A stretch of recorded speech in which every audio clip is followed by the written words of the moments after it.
Chapter 52. 9 out of 10 things in life didn't go your way, but there were a few that were especially hard to bear, such as his father getting married and his adopted sister getting married. Mr. Luoya was only 10 years old, but he had experienced the vicissitudes of life. He had seen the beautiful world of socialism and experienced the extravagant lifestyle of the feudal nobility.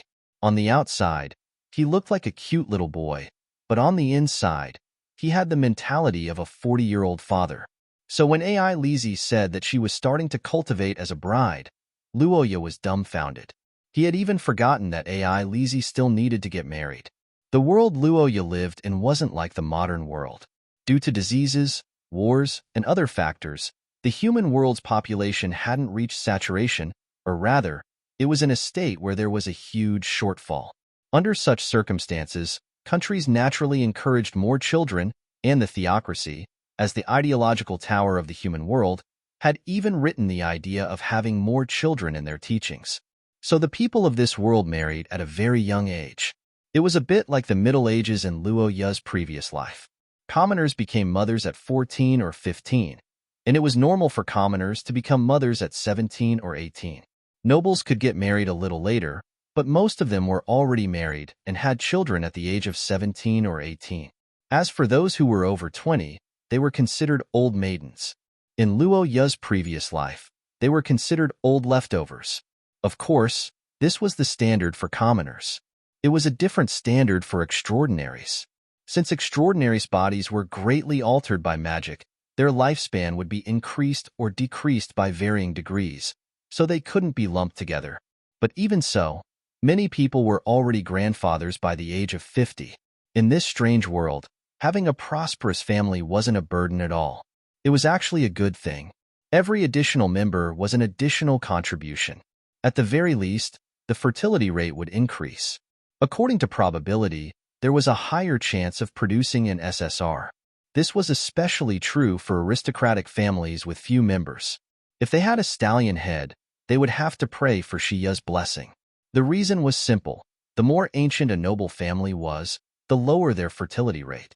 It wasn't that there was a problem with the ancient family's abilities. In the end, it was a problem with the system, or rather, the rules. To put it simply, there was no freedom to love. Everything was decided by the parents and arranged by the matchmaker. It was a proper transaction marriage. This kind of situation was very common among the nobles in this world. Before the couple got married, they might have only danced once at the banquet. This kind of marriage with zero foundation was quite metaphysical. Some families would first fall in love with each other after forming a family, and the two would unexpectedly get along well with each other. Naturally, they would be able to obtain happiness. However, other than these dogs, most families were barely able to hold on, and some even completely broke down between husband and wife. The fertility rate was naturally not high. What Luoya was worried about was that Kadia would give the young AI Lizzie such a thing. AI Lizzie was about to turn 8 years old. Logically speaking, it was time for her to think about this aspect and make arrangements early. Kadia adopted her in the beginning with the intention of giving her a good background and helping her find a good husband. Now that AI Lizzie had begun to cultivate as a bride, could there be rumors in this regard? Luoya was worried about two unrelated matters. For a moment, he was as anxious as an ant on a hot pan. Send AI Lizzie out? How could that be? Without AI Lizzie, this grandpa sucks. Cough. Where would this grandpa's favorability come from? Besides, who would he give it to? The black-haired young man slammed the bed as he thought of this and gritted his teeth in anger. No, definitely not. Letting AI Lizzie get engaged to those nobles, wouldn't that be sending a lamb to the tiger's den? If you ask me, there aren't many nobles who are good, except for me. Luoya, who had removed himself from the ranks of the corrupt nobles, spoke righteously. Once again, he was determined to use all means possible to keep AI Lizzie by his side. He also made the decision to use all means possible to prevent AI Lizzie from getting engaged to him. Wait, let's not talk about AI Lizzie for now. Don't tell me I have such a thing on me as well? Luoya, who was thinking about political marriage, began to think deeply. Then, he shook his head and laughed. How could that be? Haha, if you did, how could I not know? With a face full of smiles, Luoya continued to think about how to keep AI Lizzie in the Akot family. On the other side, in front of the entrance, the carriage with the family emblem of the Holy Winged Shield had already stopped. Every time you see me, your face is so stiff. Why do you hate me so much? In the guest hall, Nuwa Iyer greeted with a smile. She gave an appropriate evaluation of Luo Ya's stiff smile. The young man who was smiling out of politeness heard this, and his stiff expression slowly faded away. This is a misunderstanding. You are the one and only princess of the Saint Mestre Empire. Many people want to see you but can't. It is my honor to have you take the initiative to visit me. The black-haired young man leaned on the sofa and said with perfect etiquette. He copied Elisa's "keep your distance" template and did his best to distance himself from Noelle. Miss Angel thought for a moment and said with a little disappointment, "Don't worry. I originally thought that our relationship would be closer after saving you. Looks like I was thinking too much." The golden-haired girl lowered her eyes slightly, and the elegant smile on her face that had almost never changed faded a little. A kind of pitiful temperament that was completely different from the past began to spread rapidly.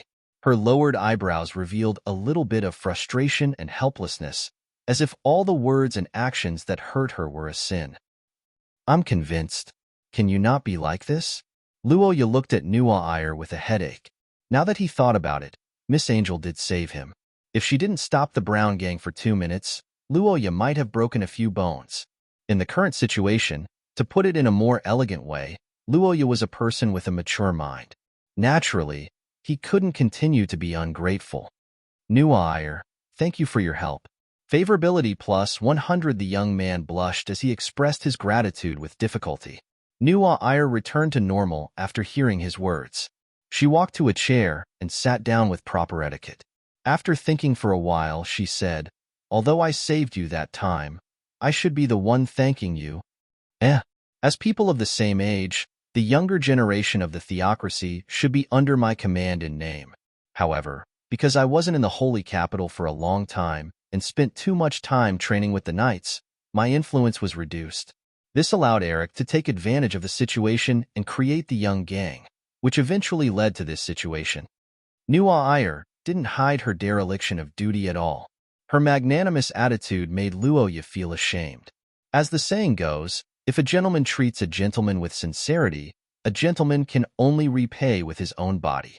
Although Luoya didn't feel that he was Nuwa Iyer's subordinate, he couldn't help but change his mind. I should close the distance between me and her a little more.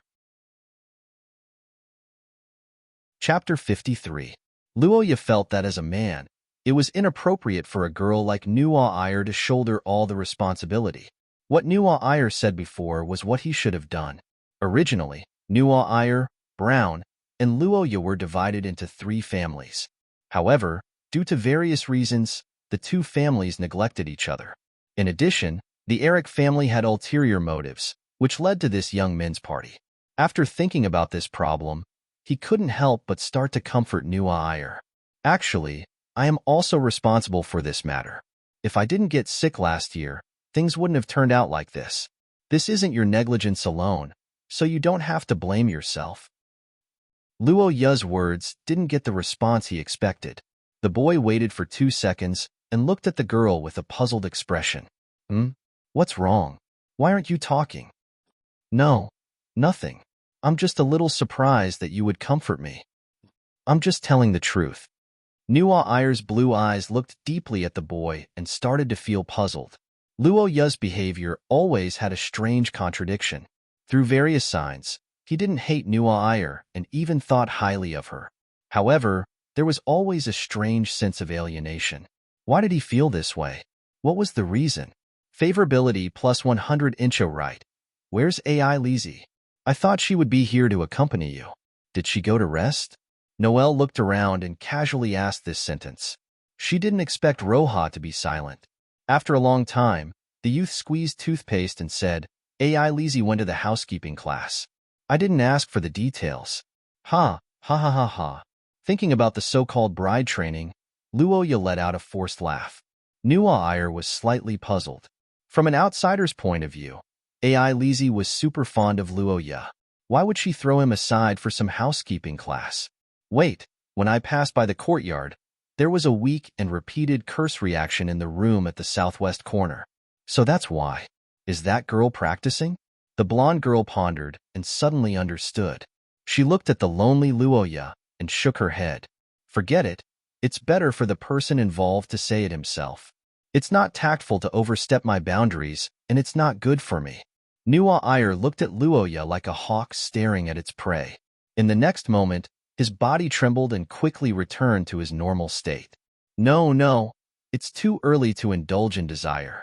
Sigh, I really want to step on him and make him show a pleading expression.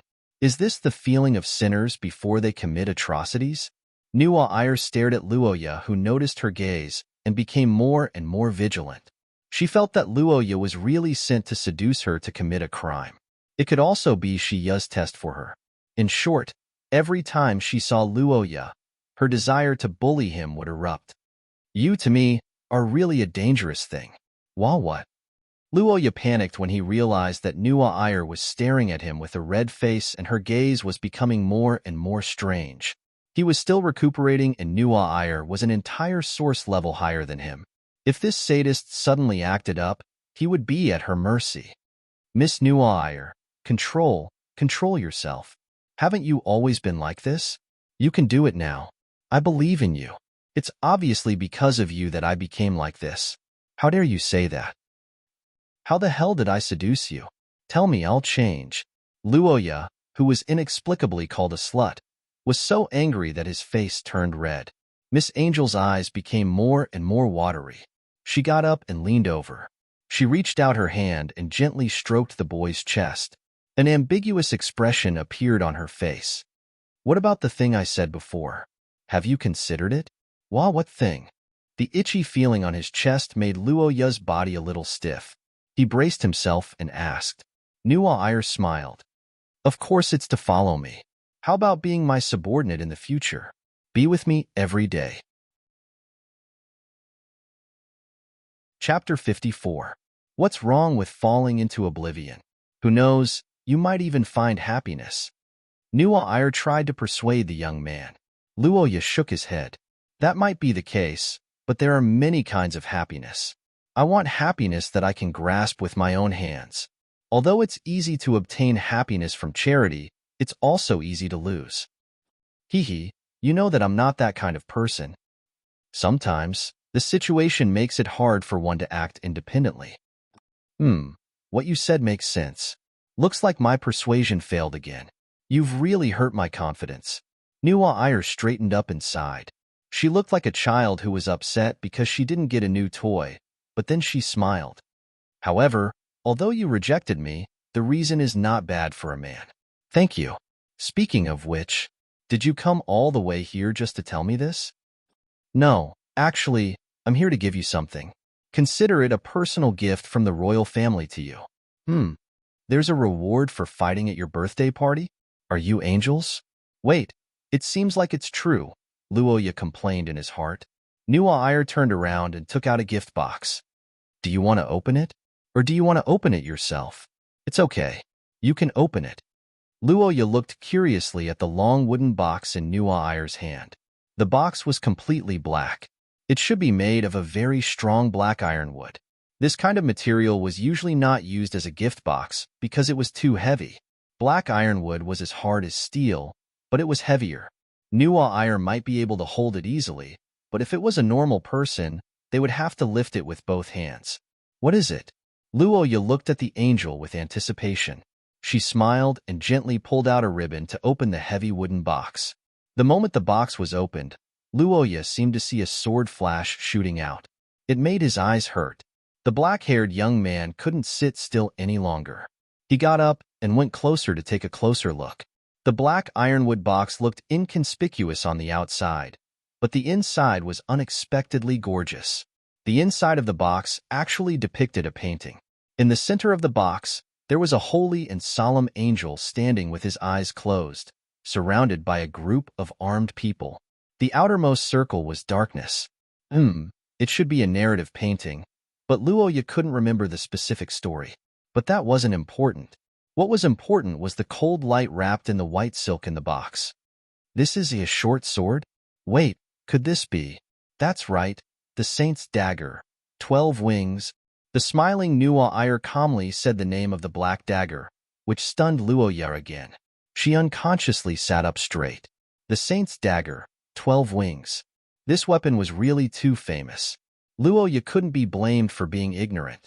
If he were to use something from his previous life as an analogy, this weapon would be similar to the spear of Longinus. Although the main god of the goddess of primordial was Shiya, the real decision-maker was actually the angel.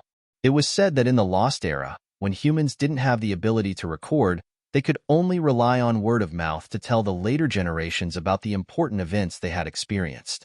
In the poem, the long poem of Ida that had been passed down for thousands of years, there was a passage like this. The people who found the lake found the dead moon.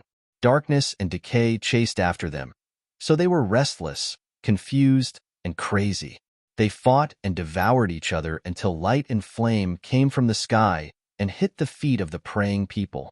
The 12 wings fell to the ground and turned black.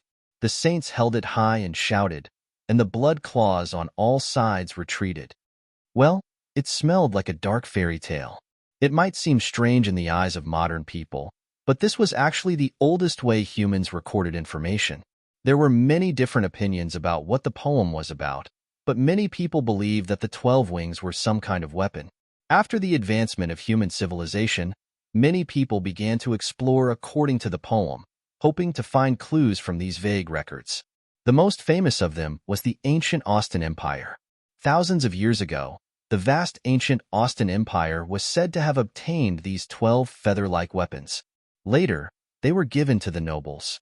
After the Tyrant rebellion, humans migrated to the west, and the empire was destroyed. Most of these 12 legendary weapons were lost in the long river of history. Legend said that 5 of them were preserved in the theocracy of Saint Maester. They were given to the first 5 noble masters who had made great contributions to the establishment of the theocracy. After the masters of the 5 noble families died, the sacred weapons were taken back, and they were rarely released. The last patriarch of the Achaite family who received this sacred object was Ponte Achaite more than 100 years ago. After the end of the Gemini War, Heathcliff gave him one of the 12 wings to thank him for his contribution and made him a saint. Since then, this object had never left the headquarters of the theocracy for more than 100 years. This, for me. Chapter 55. Blood connection? What do you mean? It's the literal meaning. Don't worry, I know you don't have any experience. Just follow my guidance. What the hell? Experience? Guidance? Why? Why does it sound so? Cough cough. Luoya looked at the girl who was looking at him with her curved eyes. His face unconsciously began to turn red. Nuo persisted for a moment and finally couldn't help but laugh. Haha, I found you to be quite cute sometimes. Don't worry, it won't hurt. No, you're the one who will hurt. Nuo didn't know what her unintentional words made the knowledgeable Luoya think. She only thought that the boy was afraid. She reached out and grabbed Luoya's hand and placed it on top of the dagger. She lightly cut the edge of the dagger. Blood gushed out from both of their fingers, mixing together and dyeing the dagger red. The stinging pain made Luoya frown, but he didn't say anything. Soon, he realized that something was wrong. He felt a suction force coming from his wound. More and more blood flowed out, as if the dagger was sucking it. It's okay. Trust me. Nuo held Luoya's hand tightly. Her blue eyes calmly looked at Luoya's golden eyes, making the boy's heart calm down.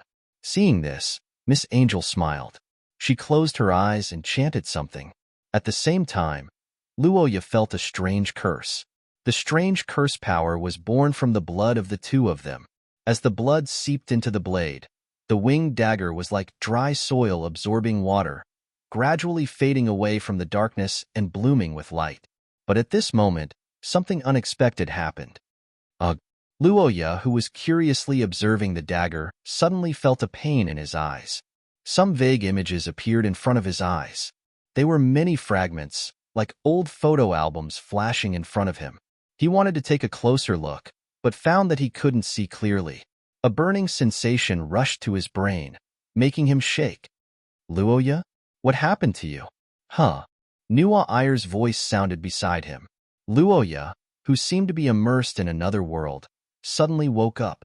The boy and the girl looked at each other curiously for a moment. I'm fine. Luoya sensed his own condition and gave an answer. At the same time, he began to mutter in his heart. What was going on? Cerebral hemorrhage?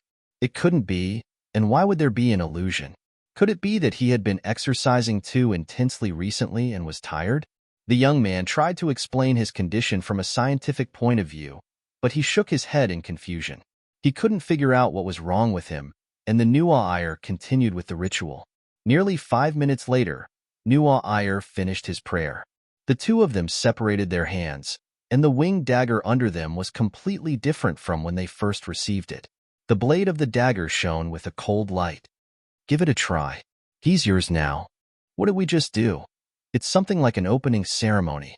If you want to use the 12 wings, you must have the blood of an angel and an exclusive incantation. Our blood mixed together to make it recognize you. Nuwa Ayer said as he handed the box to the young man. Luoya took the box and took out the half-meter-long snow-white dagger. The weight was very suitable. He waved it and asked, "This treasure must have a special function. What is it?" "That depends on you." "What do you mean?" "The ceremony of the winged dagger is not only to recognize its owner, but also to let it nurture extraordinary power from our blood. That is a gift from the angel, a gift that belongs only to you. No one else can use it. Usually, it will be completed within a month." Exclusive equipment? Personal binding? After listening to Nuwa Ayer's words, Luoya looked at the dagger in his hand with a fervent gaze. He was excited as if he was waiting for a prize. Miss Angel also took out a dagger, but compared to Luoya's snow-white dagger, it had a faint golden glow. The decoration was quite gorgeous. "By the way, thank you for your gift. Although its usefulness is limited, I still like its appearance." Chapter 56. After Nuwa Ayer left, Luoya gained a national treasure-level dagger, but his life remained the same. Except for when Anna brought AI Lizzie for a stroll. After listening to Alvin and Nuwa Ayer's warnings and Kadia's advice, Luoya had no intention of running around. He lived a peaceful life in the Labyrinth Pavilion every day. In order to protect him, the Akkad family specially transferred a team of experts from their territory. They wore silver armor and were said to be by Marquis Akkad's side. They were a level higher than his personal guards. With their protection, Luoya's life became safer and more comfortable. The Labyrinth Pavilion had a long history. Whether it was the interior decoration or the collection of art, they were all antique. Moreover, the collection of books was very rich under the accumulation of the heads of the family. The front and back courtyards were also quite spacious. It could be said that it was a rare, quiet place in the holy capital. Of course, it was also because of its fierce reputation. Every morning, he would go out to the courtyard for 2 rounds of exercise, stretch his back, and walk the dog. After that, he would return to the mansion to have breakfast with Kadia and AI Lizzie to increase his favorability. After that, he would either read or exercise. When he had nothing to do, he would polish his shiny dagger and feel his wealth. Lunch, afternoon tea, and dinner were all the same. Because AI Lizzie was busy with home economics classes recently, she didn't have much time to see Luoya. Therefore, every time he fed her, he would provide her with a lot of favorability. In fact, after stabbing Brown in the back, AI Lizzie was already able to hold a knife and fork. However, Luoya couldn't bear to see her suffering. Moreover, if AI Lizzie ate by herself, wouldn't that mean that Luoya, who was feeding her, would lose his job? Naturally, the daily income of favorable impression points would be greatly reduced. That was something that couldn't be allowed to happen. Thus, under Luoya's selfishness, the great task of feeding AI Lizzie continued. Due to the girl's independence from a young age, Luoya was not worried about spoiling AI Lizzie until she became useless. In fact, both parties had already tacitly agreed that this was an emotional interaction at the dining table. Was he going to spend the new year in the holy capital? You're not going back? Well, it's been snowing heavily for the past 2 days. It'll take 5 days to get home. It's not a good thing to spend the night outdoors in this kind of weather, especially for you. You just recovered from your injury not long ago. Me? I'm fine. Speaking of which, are we really not going to leave just because of the weather? That's just one of the reasons. The other reason is that the return journey might not be safe. Kadia's words made Luoya silent for a moment. Naturally, the things that could make the return journey of the Akit family unsafe were not bandits or beasts. However, since Popo didn't say it explicitly, Luoya was too lazy to bring it up. Perhaps feeling that the atmosphere at the dining table was a little dull, Kadia thought for a moment before speaking again. His tone was much more relaxed. But actually, this might be a good thing for you. The new year in the holy capital is much more lively than in Akit City. When I was young, I always wanted to spend the new year here. Is there some kind of event? Of course there is. The palace's New Year's ball, St. Pharaoh's Cathedral's New Year's prayer meeting, giving out holy candies, and the most famous choir competition in the entire theocracy. It's very lively. As soon as Kadia mentioned these traditional programs that were famous in the holy capital, Luoya and Ai Lizi were also attracted. As the royal family of St. Maester theocracy, the Heathcliff family had to hold two kinds of celebrations. One was naturally the New Year's ball for the nobles in the palace. This was no different from the New Year's banquet held by the nobles in other places, except that it was held in the palace and on a larger scale. The other event was the New Year's prayer meeting. St. Phalair's Cathedral was built over 600 years ago. Ever since it was built, it had been used as the church's great holy church. Almost all of the major religious events were held here, and the annual New Year's Eve prayer meeting was one of the most lively events. After the prayer meeting, the national choir competition would be held on New Year's Day. It was a bit like the New Year's Gala. Everyone present would be given a vote by the church. After the choir finished their performance, the voting would begin, and the ranking would be determined based on the number of votes. At noon, there would be carriages in front of the church and the central avenue of the palace giving out candies, which were also known as holy candies. In this era, candies were not cheap. In fact, they were quite expensive. Therefore, the reception of this event was particularly good every year. People lined up to wait for it. After a few rounds of such events, it was difficult for the holy capital to not be lively during the new year. Coupled with the people from all over the world who came to watch the ceremony and the pilgrims, it was simply a sea of people. It does seem very interesting. After listening to Kadia's description, Luoya and Ai Lizi looked at each other excitedly. The two had already decided to spend the new year here. In fact, ever since Luoya recalled his previous life, he had not seen the crowds in his memory. This time, he naturally would not miss the opportunity to see the local customs and customs. Perhaps it was because of the new year, Nuair did not come again after that visit. Luoya was happy about it. Although it was impossible to cut ties with this angel because of his family, it was also good to maintain a good relationship with her and have less contact with her. After all, they were far away from the storyline and had a peaceful life. After recovering, Luoya also started his own classes. The science of this world was very simple for him, who had been ravaged by high mathematics. History, geography, language, and religion were a bit more difficult to remember. However, it had to be said that it was easy to recruit temporary teachers in the Holy Capital. Many teachers of the Holy Capital Academy came to the Akot family to earn some extra money during the holidays. However, what surprised these teachers was that the Akot family's young master, who was said to be ignorant and incompetent, was actually very intelligent. He often drew inferences from one case and displayed an extremely strong learning ability. The teachers, who had taught a group of hedonistic sons every day, were full of praise for this. In one breath, they had reversed Luoya's evaluation in the outside world. In terms of extraordinary strength, Luoya was in a state of slow growth. Source rank 5 and below did not have source substances. The only way to increase strength was to train physical strength and practice curse techniques. Luoya did not slack off in these two aspects. His strength was currently ranked in the upper middle of source rank 6. Among his peers, this was already considered a leading position. Although compared to Nuair, it would make people doubt their life, but that abnormal person was not a person. She was an angel, so she could not be compared to normal.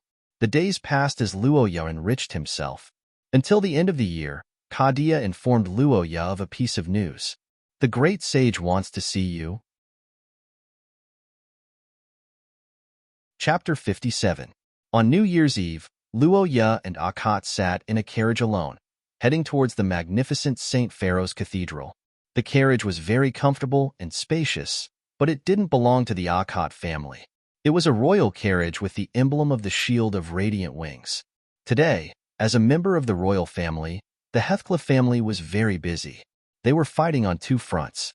John of the Holy See had to host the annual prayer meeting of the Holy See, while Prince Cain had to play his role as a member of the royal family and host a banquet in the palace. Because of this, Luo Ye was alone. As a marquis and a military officer, Kadia naturally had to attend Prince Kayin's banquet.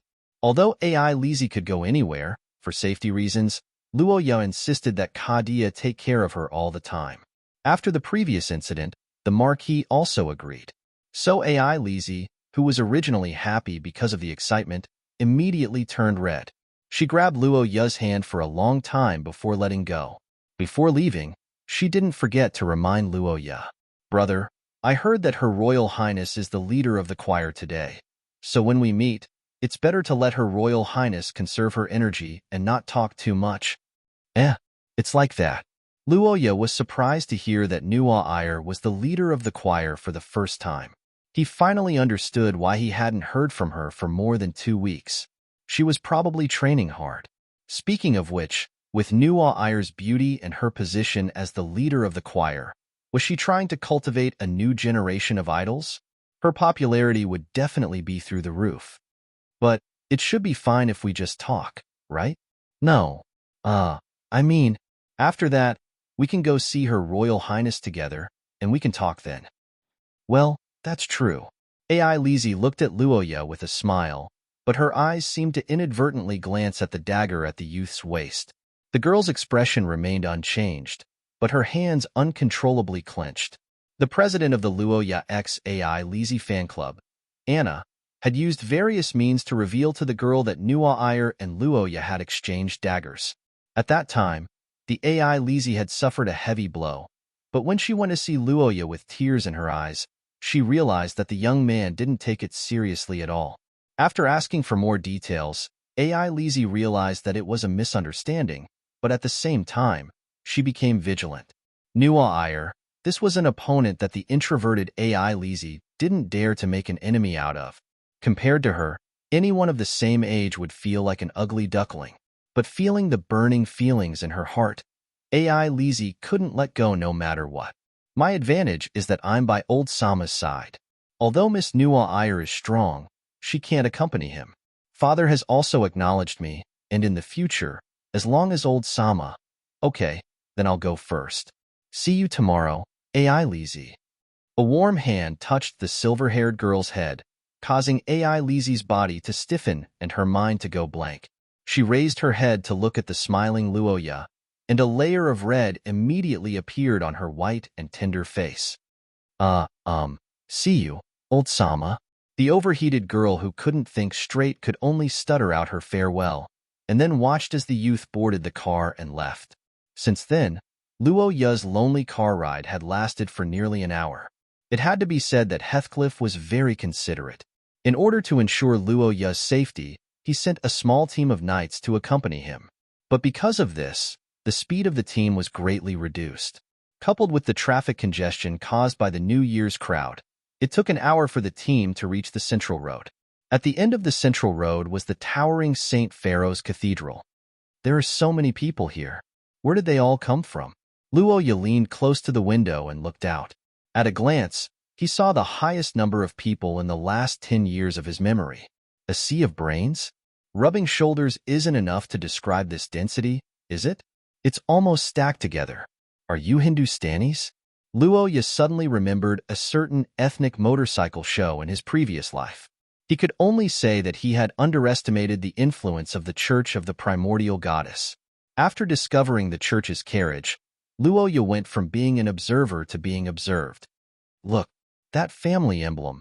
It's the royal carriage. Who's inside? Her Royal Highness? When the crowd outside Heathcliff's carriage became noisy, Luo Ye hurriedly pulled up the small curtains. The team sped up after entering the empty Central Road. Perhaps the coachman and the knights were not used to the attention of so many people. Unfortunately, The cathedral was off-limits, so Luoya and the others could only stop by the side door. The youth tidied up his appearance in the carriage, put on the badge of honor on his chest, and tried to control his breathing to prepare for the baptism of attention. However, the moment the door opened, Luoya, who thought he was ready, couldn't help but freeze. There were so many people. There must be thousands of them. Facing thousands of eyes outside the carriage, Luoya felt a lot of pressure. After thinking for a while, he cast a spell to balance his breathing and forcibly suppress the needle-like feeling. Chapter 58. St. Pharaoh's Cathedral was an ancient building with hundreds of years of history. Logically speaking, it should be somewhat old, but to Luoya's surprise, it gave him a feeling of splendor. Not to mention the spotless floor, the chandeliers, which seemed to symbolize the omnipresence of light, were specially made for illumination. There was no flickering light at all. Instead, it was as stable as the electric lights in his previous life. Under this stable light source, whether it was the walls or the ceiling, were filled with countless religious murals. Luoya's understanding of the primordial goddess was still very limited. He could not understand many of the murals that depicted mythical events, but as a noble, he had been exposed to art appreciation since he was young.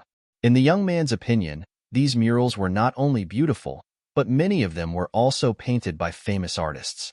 Such a large collection of murals could be considered a priceless treasure. This was the sedimentation of a rich history, and also a comprehensive manifestation of the church's strength. After entering the door, Luoya was led to the auditorium by the staff. And then there was no more. It was not that the people of the church ignored him. It was just that they were too busy on the eve of a large-scale event, and there was a serious shortage of manpower. Helplessly, Luoya could only tour the area by himself. It was more than an hour later that he saw the great Archbishop John. He was an ordinary-looking old man with gray hair. He was no different from any of the people that Luoya saw on the way, but upon closer inspection, he gave off a kind aura even though he was not smiling. He was sitting on a stone chair with a red carpet, wearing a white holy robe. The lights in the room were not bright, but they seemed to be attached to his body. Luoya felt like he had stepped into an epic legend. The feeling of reverence skyrocketed. He was surprised, but he could not describe it. But he knew the reason. The Sapphira, Mercy, was one of the most suitable Sapphira for humans that the Heathcrit had firmly controlled since ancient times. Katia once said that the high-ranking transcendents of this line were like saints in the eyes of mortals. Lies and sins had nowhere to hide in front of them. Akkad family, Luoya Akkad, is here to meet you. It is my honor to meet you, Your Majesty John. In the face of such a strong person, Luoya naturally did not dare to be disrespectful. The young man placed his hand on his chest and reported his family name, showing his good upbringing. John looked at the cute child's serious face and could not help but laugh. John's voice was heavy, and when he said Nuwa Iyer's name directly, Luoya was stunned. Luoya, he felt like meeting a classmate's parent. The young man cautiously approached John, and found that John was really like the old grandpa next door. Eat fruit? Yes, I've already had my dinner. Well, if you want to eat it, they have it over there. It's fresh today. Just take it. Luoya was speechless. What he did not know was that in John's eyes, he was a child. John was already over 100 years old, and Luoya was only 10 years old, the same age as his granddaughter. He did not see Luoya as a big deal. He just wanted to show that he was close to the Akkad family, and also meet his granddaughter's rare good friend. By the way, how do you like the sword? John saw the winged sword on Luoya's waist and looked at the shiny sword with interest. Luoya took it off and handed it to him. It's very smooth. I heard from Miss Nuwa Iyer that it's because it absorbed my blood and adapted. Not bad. The winged sword is one of the most magical among the many holy objects. It has the ability to hatch. Your sword is full of holy energy, and it should be completed in a few days. Wait, The old man who was stroking the feather-like pattern on the sword paused for a moment. He lowered his head and blinked.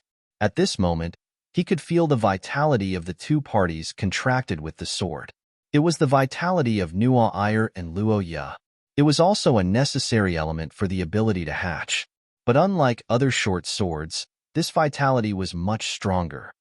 High compatibility? I didn't expect it to be. Old man John muttered to himself. He looked at the sword again and suddenly looked up at Luoya. Child, this sword of yours should be able to give birth to 2 abilities. 2 abilities? Yes, your compatibility with Nuwa Ire is quite high, Sir Sanctum began to explain happily. According to him, the blood-dripping ceremony of this short sword was actually the royal family using their own bloodline to bring the other party to fly. This way, the winged sword would hatch a skill. But occasionally, the bloodline power of the sealed person would be very compatible with the royal family, and there would be a phenomenon, 2 people flying together. In this case, the powerful complementary power would allow the winged sword to give birth to a second skill. This kind of thing was very rare, and it had only happened once in history.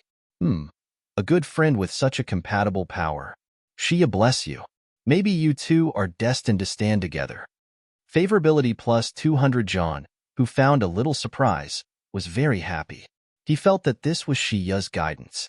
Suddenly, he looked at Luoya with a lot of affection.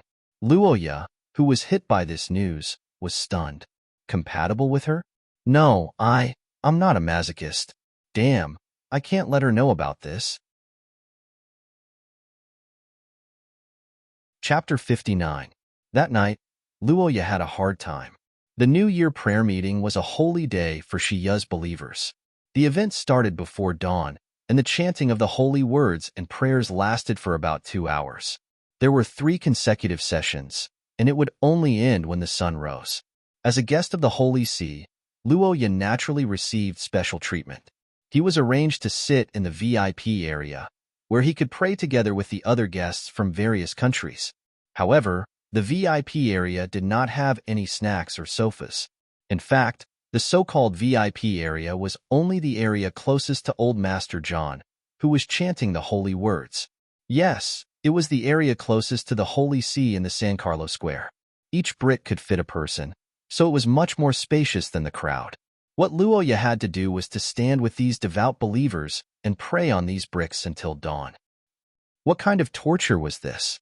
Luoya, who was not very devout in his beliefs, had a pained expression on his face. He was not interested in this event, but he was a guest of the Holy See, so he could not leave midway. Wouldn't that be a slap to Old Master John's face? And so, a difficult night began. Luoya stood from midnight until dawn, and he only rested twice in between. He finally escaped after the 3rd session of the prayer meeting. Of course, there were not many people like him. Most of the believers were still very excited. After the prayer meeting, the first round of sprinkling the holy candies would begin. This was a very interesting event.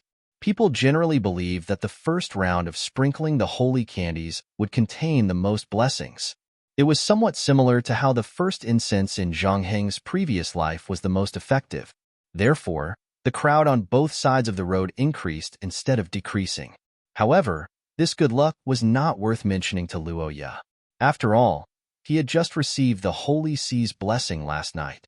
As for the holy candies, if he wanted them, he could just ask Nuwa Ire, and she would at least give him a can. Of course, Miss Angel's candy couldn't be taken for free. It was her specialty to stir up trouble.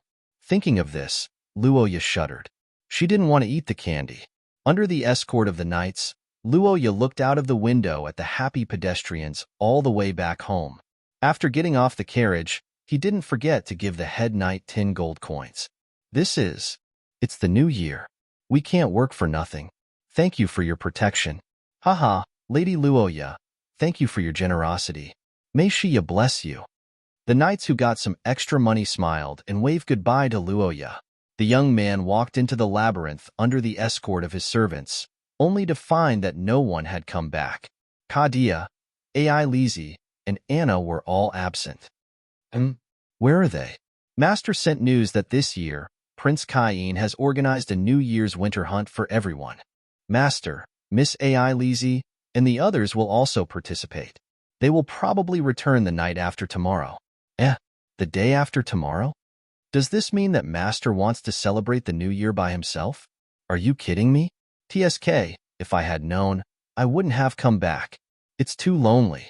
Luoya looked at the empty house and the unfamiliar servants in the holy capital. He had a strange feeling that he was a guest in someone else's house. Forget it. I'm too sleepy. I'm going to sleep. The black-haired young man yawned out of boredom. He complained that he didn't have AI lazy to drink during the new year as he returned to his room. He casually took off his coat and fell asleep on his bed. When Luoya opened his eyes again, the house was completely dark. Only a faint light illuminated the room behind him. After sleeping for a long time, Luoya turned over and felt his back relax. He sighed comfortably. Phew, what time is it now? 6:00 in the evening. Wow. Luoya was startled by the sudden answer. He got up and saw the golden-haired girl sitting on the chair. At this time, the Nua Iyer was laughing hysterically because of Luoya's panicked look. Ha ha ha, your expression just now was so funny. I didn't wait in vain. You bastard. The black-haired young man gritted his teeth and looked at the happy Nua Iyer. He almost drew his sword. Seeing this, the girl finally stopped laughing. I say, you didn't ask for permission to enter my room, okay? Chapter 60. Her two delicate fingers were holding a light red candy. Her blonde hair was shining brightly under the light, and her legs were long and slender like a work of art. Her flushed cheeks and joyful yet sadistic eyes revealed the excitement in her heart, and the corners of her mouth were curled up in a playful smile. Beautiful, really beautiful. Luoya swallowed his saliva as he looked at the beauty under the light. He had to admit that the Nua Iyer's charm was simply fatal. Moreover, she treated Luoya very well. After all, in the original novel, the male lead was an imperial prince.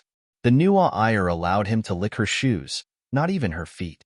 However, she allowed Luoya to lick her fingers. The difference in treatment was as different as heaven and earth. Was he tempted? Looking at the candy between her fingers and the beauty tempting him like a snake in the Garden of Eden, Luoya would be lying if he said that he wasn't tempted. But a bootlicker's momentary pleasure, the villain's cremation. Luoya didn't forget who he was. The path of removing the villain's flag was always different from his past self. Being a bootlicker of the Nua Iyer was a big taboo. He had the life to lick, but not the life to enjoy. Put it away. I'm not eating.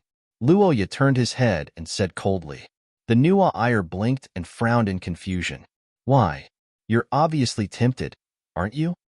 Huh. Who's tempted? Don't talk nonsense. Besides, are your hands clean? I don't eat things peeled by others. Of course, I washed my hands. You really don't want to eat? I'm not eating. Luoya's answer made Miss Angel quite dissatisfied. She couldn't help but complain. I really don't understand. Why are you so against me? You don't even want to eat the candy I peeled for you. Is the point the candy? You just want to see me lick the candy on your hand, right? The young man's accusation made the girl's face turn slightly awkward. She looked away and said, Candy is also very important. It's the blessing of the new year. Then give it to me directly. Mr. Luoya, your hands don't seem to be clean? Why do I remember that you seem to be very hygienic? Nua Iyer stared at Luoya's outstretched hand with a mocking expression. The boy who was slapped in the face by his own words could only withdraw his hand resentfully. Then wrap it in candy wrappers. The candy wrapper was just thrown away. Then just throw it into my mouth. What's wrong? You're already at source level 5, and you can't even throw things properly? Iske, open your mouth then. Nua Iyer was speechless in dissatisfaction. She threw the candy into Luoya's open mouth. The young man looked at the deflated girl and smiled with the candy in his mouth. Huh, you want to fight with me? Luoya, who had won the battle, was very pleased. Then, in the midst of this complacency, Nua Iyer's dissatisfied expression suddenly changed into a smile. She stroked her face and said some heart-wrenching words. Hee, is this the fun of feeding a pet? Cough. What? You look so cute when you open your mouth like a puppy with a ball in its mouth. You bastard. You're playing me? Chapter 61. The moon was high in the sky, and the silver light shined on Roja, who was sitting by the window in a daze. The boy shook his legs and looked at the hands of the clock and sighed. Sigh, I can't sleep. During the day, there was no one at home, so he slept until dinner. After eating with Nuwa, the two chatted for more than 2 hours. After a tiring day, the young girl went back to her room to sleep, while Luoya was completely awake. He went to the study room to get a book and read until midnight. However, Luoya was still not sleepy. After thinking for a while, the young man decided to go out for a walk. After putting on a coat, Luoya walked out of his room. The maid on night duty asked him if he needed anything. The young man looked at the royal servant brought by Nuwa and shook his head. I'm just taking a walk. You don't have to follow me. Yes, Luoya-sama. The maid returned to her original position, while Luoya walked around the house alone. My house is quite big. Luoya sighed inexplicably as he walked around the maze hall. As the host, Luoya should have brought Nuwa to visit the maze hall. However, due to the poor lighting at night, this matter was postponed until tomorrow. Good evening, young Master Luoya. Is there anything I can help you with? No, nothing. I just can't sleep. Is Her Highness asleep? Yes, Her Highness has been asleep for 2 hours. I see. Luoya looked at the room enviously and replied. Just as he was about to say goodbye, he suddenly remembered something. By the way, did she win the choir competition today? Yes, Her Highness' singing was like the sound of nature. All the judges present were amazed. The maid Miya proudly answered Luoya's question. The young man nodded and thought of the young girl's dissatisfaction when he didn't go to watch the competition. After thinking for a while, he asked, Do you have any recording equipment that can record the singing or video? Are you talking about the shadow recording stone? Of course, we are prepared. Every year, the church will record the mini programs at the beginning of the New Year's prayer and sell them to various countries in order to let the people far away also bask in the glory of Shiya. Miya's words made Luoya stare blankly. The teenager suddenly remembered that there was such a thing, but the Akhat family never bought it. It wasn't because of how expensive the shadow recording stone was. The real reason was that the opening of the church was too boring. After a whole night of prayer, Luoya estimated that other than the most devout believers, no one would be able to watch that stupid stone for more than 6 hours. There's one in the Psalm Symposium? Yes, it will be recorded. Then can you bring me a piece tomorrow? I want to watch His Highness compete, so that she wouldn't find fault with me again. Luoya added the second half of the sentence in her heart. The servant girl heard the first half of the sentence, but imagined a lot.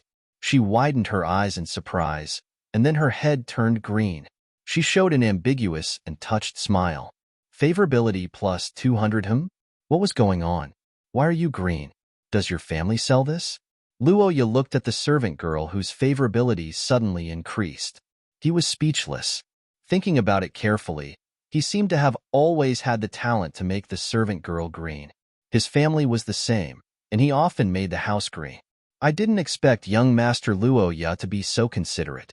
I believe His Highness will be very happy to know.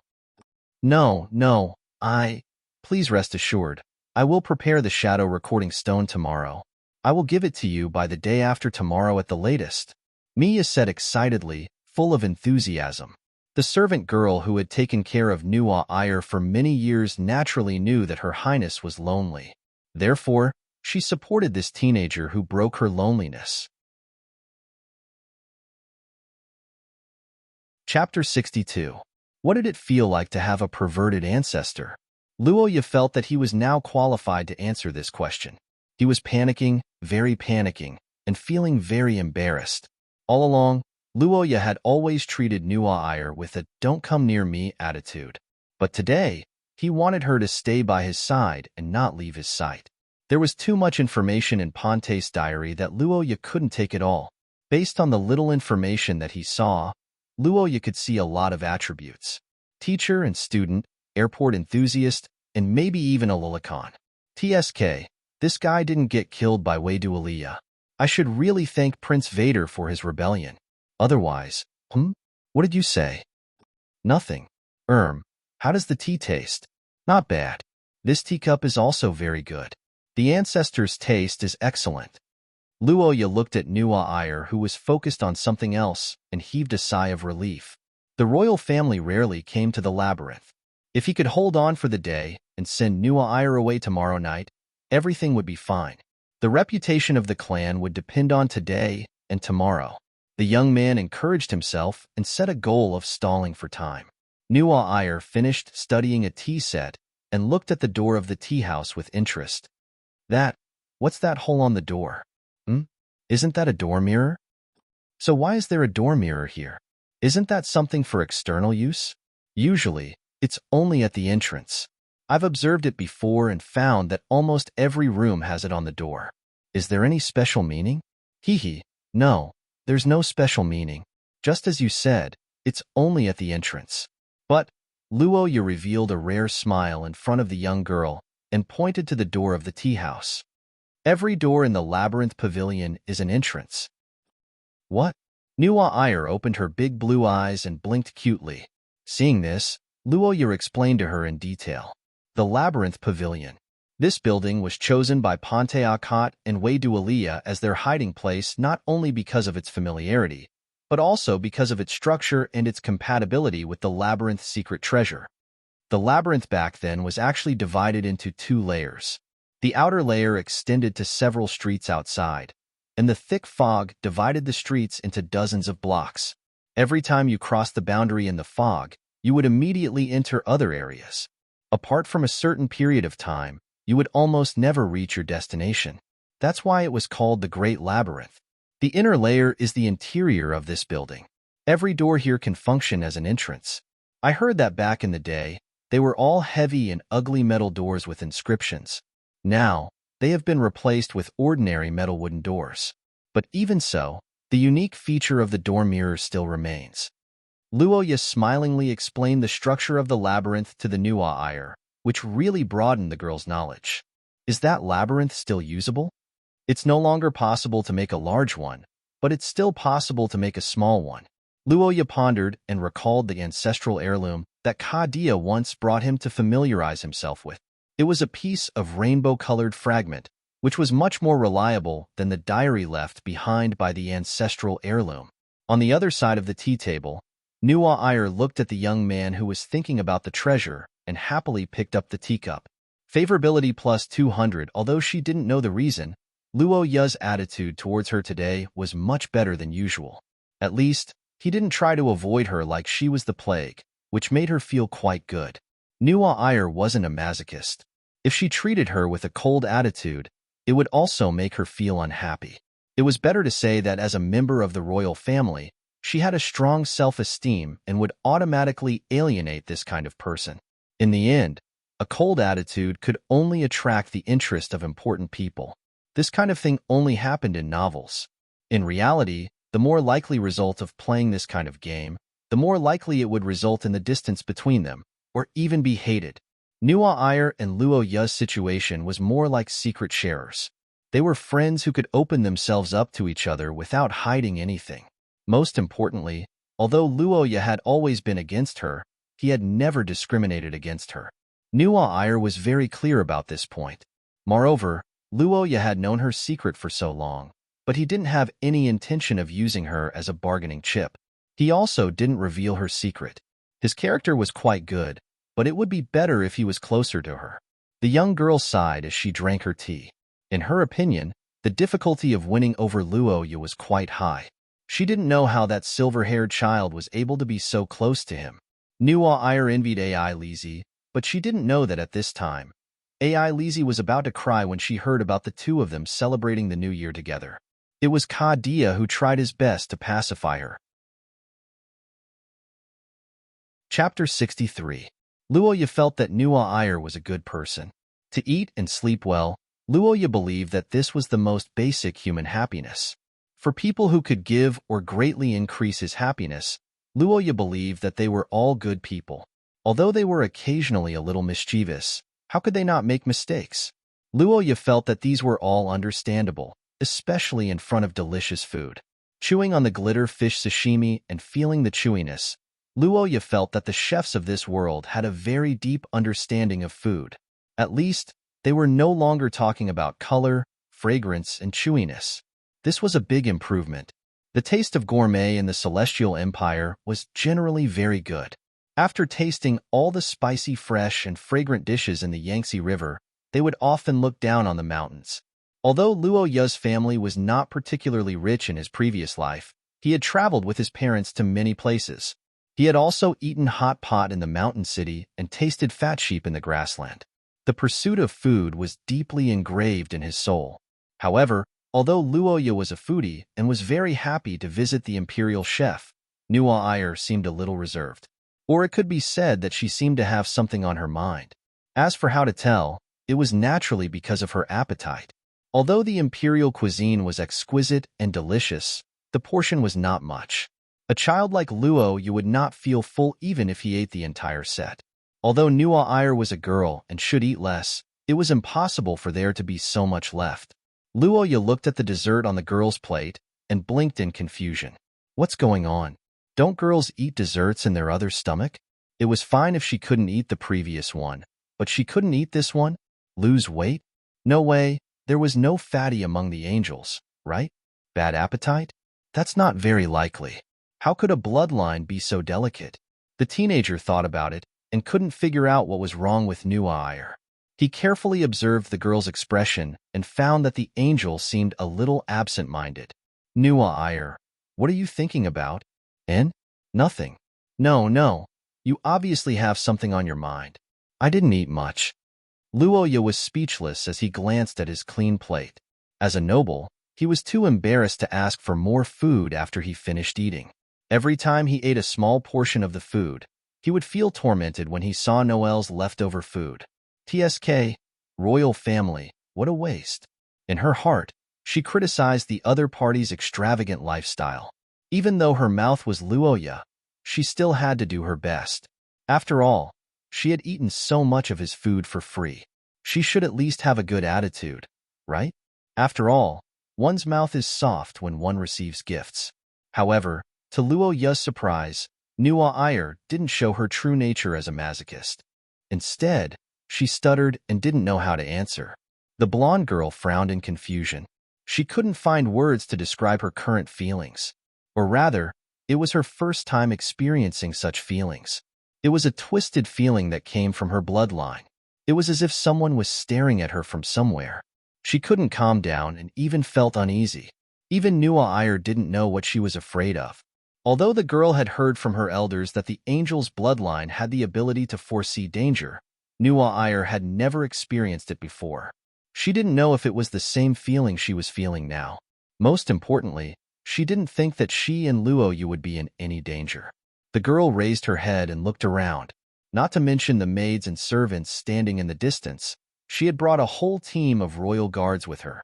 In addition to the Akot family's personal guards protecting Luoya, there were nearly 200 extraordinaires around the maze. 200 extraordinaires could be said to be a small army, and they were elite soldiers with a high degree of professionalism. Not to mention the sentries in the mansion. Even the floor-to-ceiling window where the two were standing was full of sentries and patrols everywhere. In recent days, Nuo Ayer had seen many rulers of small countries who came to Saint Lorraine to worship. Even some kings couldn't reach such a powerful guard force. In addition to these, the two also had a curse vessel to protect them. As a princess, Nuo Ayer was born with a special curse vessel to protect her. Luoya was the heir of a local aristocrat. They had no enemies before, and after the birthday party incident, they should have gotten something from Kadia. With the protection of the curse vessel, the safety level of the two had improved by leaps and bounds. Last but not least, this was Saint Lorraine, the headquarters of the Holy See. It was also the core area controlled by the Heathcliff clan. Once something happened to Nuo Ayer and Luoya, the Holy See's rescue team could arrive within 5 minutes. Nuo Ayer didn't believe that there was anyone in this world who was willing to go head-to-head with the Holy See and the Holy See. Am I overthinking? The golden-haired girl muttered to herself as she placed her hand on her chest. Logically speaking, she would understand that her worries were groundless. However, her emotions and physical discomfort made her decide to say a few more words. Luoya, do you have your curse vessel with you? Protective curse vessel. Oh, you're talking about this. The black-haired boy listened to Nuo Ayer's words, touched his chest, and picked up a small amethyst pendant. Ciri's protection stone, a curse vessel made by Ciri, the great scholar of Bologna, the kingdom of scholars. It can resist several attacks from high-level extraordinaires. This was the curse vessel that Kadia gave to Luoya after the birthday party. Although it seemed useless to only block several attacks from high-level extraordinaires, it was almost impossible for high-level extraordinaires to assassinate him. Chapter 64. In the dark castle, in a room with no entrance, a blond man with a cold face looked up at the floating portrait and frowned. After nearly a month, the oil painting of the prophecy was completely different from the last time Brian saw it. If the previous oil painting was a casual work of a poor artist, then this time it was a masterpiece by a famous artist.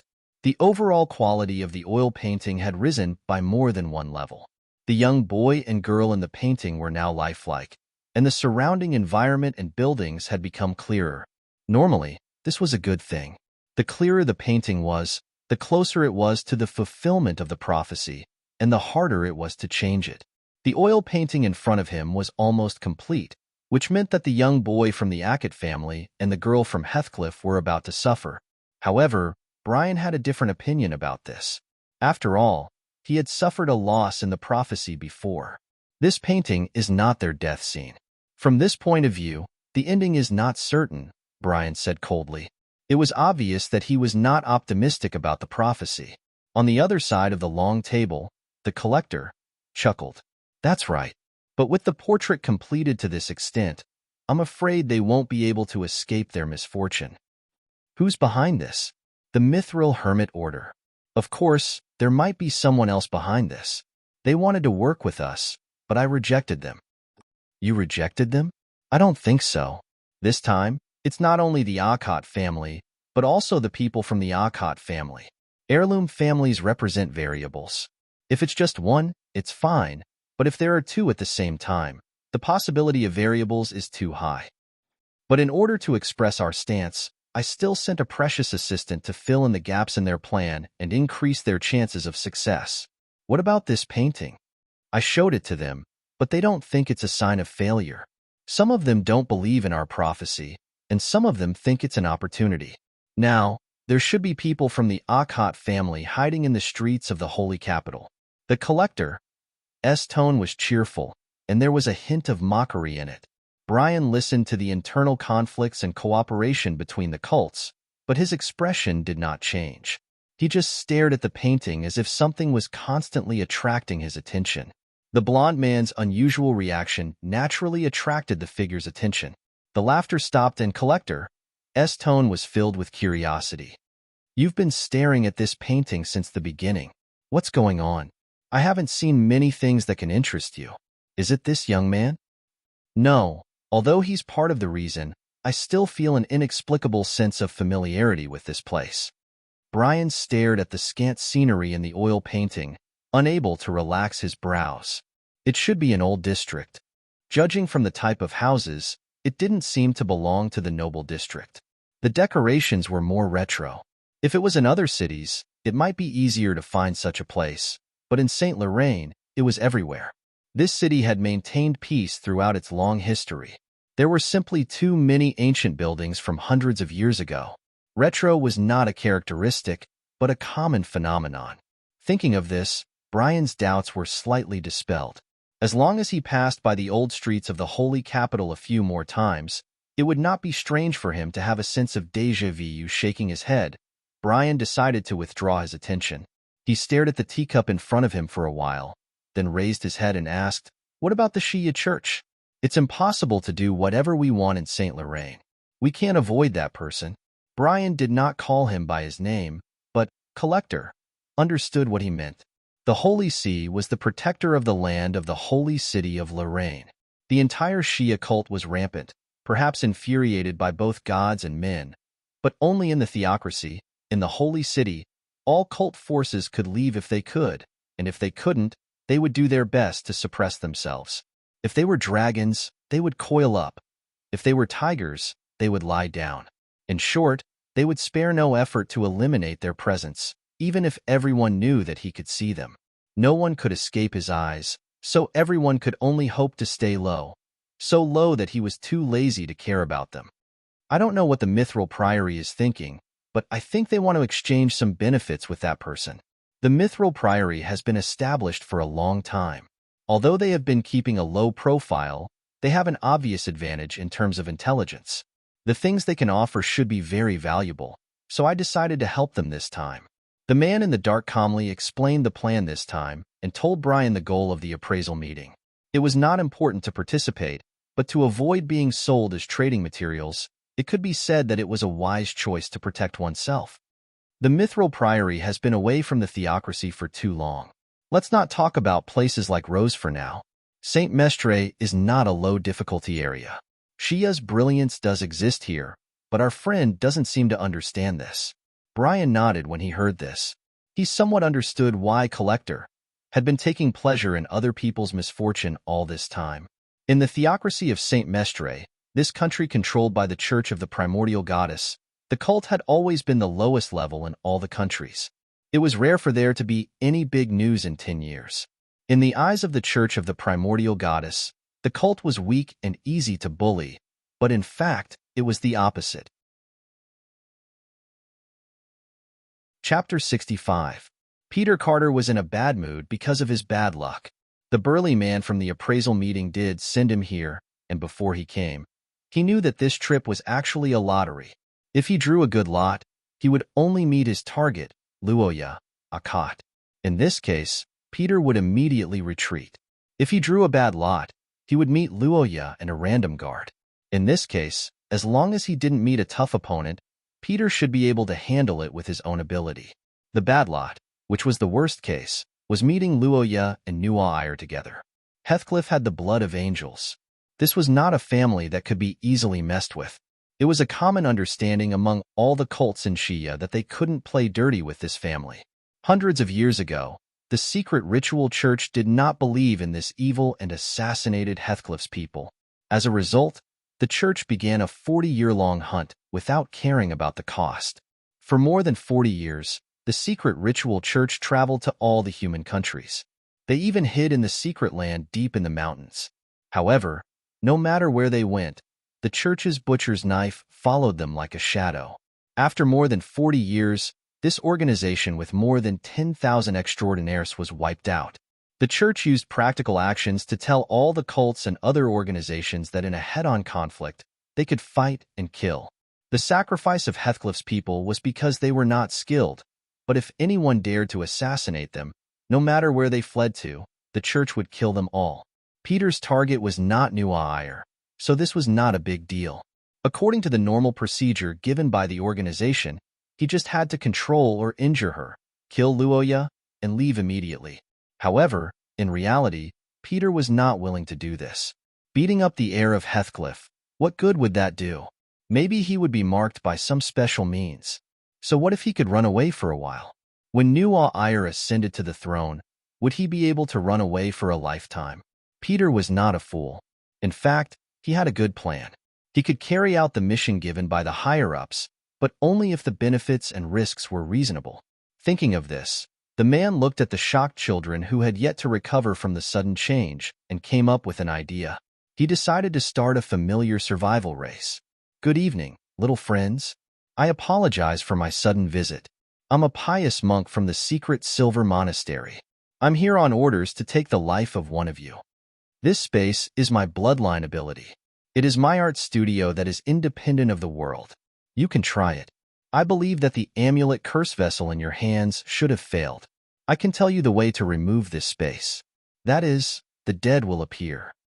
I don't care who this person is, but one of you two must die, so I have a suggestion.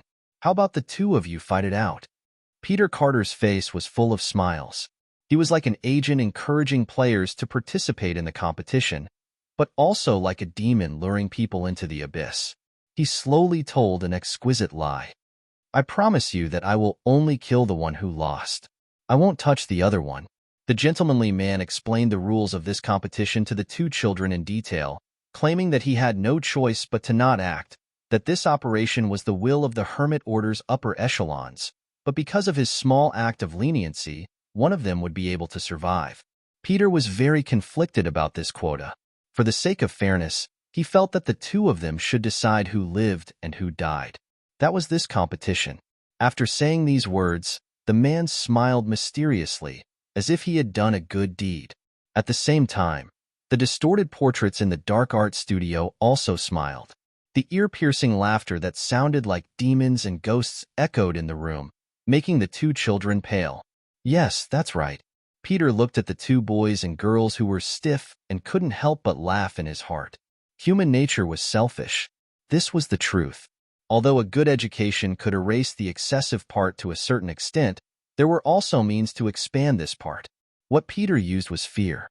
When a person was afraid, they would lose their ability to judge and become more egoistic. In this arena-like environment that Peter had set up, he was the absolute powerhouse and the one who made the promises. He was just like the king here. No matter how smart the others were, they could only be at his mercy if they were not as strong as him. In this art studio, such a competition was not the first time. Here, the nobles and the servants fought for the hope of survival. Here, the daughters of the rich and the coachmen fought for survival. In the face of life and death, status was no longer a problem. Not to mention, the princess of the Heathcliff family had a higher status and stronger ability. She will kill Luoya for me, Peter thought at this moment. Opposite him, the two children listened to Peter's explanation and completely digested the information after communicating with him. Luoya held the protection curse vessel he got from Kadia and kept injecting magic element into it. However, the pendant that could generate a powerful shield to ensure the owner was not hurt did not respond. He endured the headache and looked up at Nuair. He found that Ms. Angel was also checking her protection curse vessel. What this guy said was actually true. Luoya's shock at this moment was indescribable. He didn't understand how this guy avoided so many guards and approached them. He also didn't understand the situation in this space. The boy didn't know that he was now facing the joint forces of two organizations that had reached the king-level assassination lineup. He didn't know why the two were targeted, but he knew one thing: only kill the loser. Hee, pure bullshit. Looking at the red-hot lump on Peter's head, Luoya would never believe this guy's nonsense. Although the skill bloody calamity depended on the person's head, the color was divided into levels. Chapter 66. When Luoya saw the light wings on Nuair's back spread open to protect him, the feeling in his heart was indescribable. He had thought about the possible actions that Noel might take. Maybe it was a calm communication, maybe it was a precaution to keep a distance, or maybe it was a forced fight. But in all of his expectations, this was not the only thing he had thought of. Nuair actually left his back open to him. Although Luoya did not have any source of power, he still had the ability to attack. Or rather, he had a method that could definitely hurt Nuair. The winged dagger. This dagger was personally sharpened by Nuair. It could easily break through the defense of an open-source grade 5. If Luoya was determined to stab Nuair in the back at such a close distance, Nuair might not be able to dodge it. Her back was facing him, which meant that she had absolute trust in him. Luoya always knew that Nuair was good to him, but he never thought that she would go to this extent. Did she have absolute confidence that she could defeat him? No. Although he did not know if Nuair had any trump cards, Luoya knew how she felt right now. Her hand that was holding Luoya's hand was trembling. Although it was barely noticeable, there was no doubt that she was not as calm as she appeared to be. In this dark art room, surrounded by terrifying portraits, her performance had far exceeded Luoya's expectations. Of course, it was not only Luoya's expectations that exceeded Nuair's expectations. Peter was also completely dumbfounded. He never thought that the method he used to become famous would become a catalyst for the girl.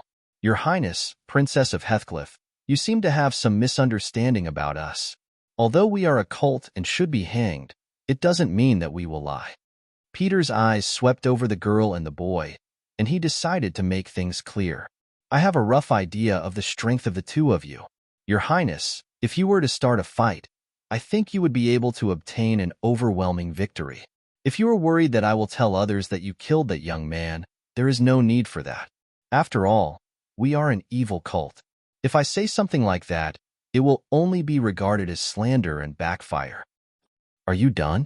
What? In front of the long-winded Peter, the blonde girl stared at him sternly and answered Peter's question indifferently. I, Nuwa Iyer Heathcrete, as the future heir of the royal family, was born with responsibilities and obligations. In terms of official affairs, Luo Ya is my future subject. As the monarch, I should protect him. In terms of personal relations, Luo Ya is my closest friend. As a friend, I should respect and love him. I am his protector, his shield in the face of all unreasonable persecution, just like the emblem of our family. Do you think your flowery words can make me give up my responsibility and pride and become your accomplice? You are insulting me, villain. Nuwa Iyer's powerful words stunned Luo Ya. For the first time, he experienced the feelings of the group of people who followed her in the game. The boy opened his mouth, but he didn't know what to say. For a moment, he felt his throat dry up. A gentleman would die for his bosom friend. It didn't match the current situation, but Nuwa Iyer's attitude did indeed move Luo Ya.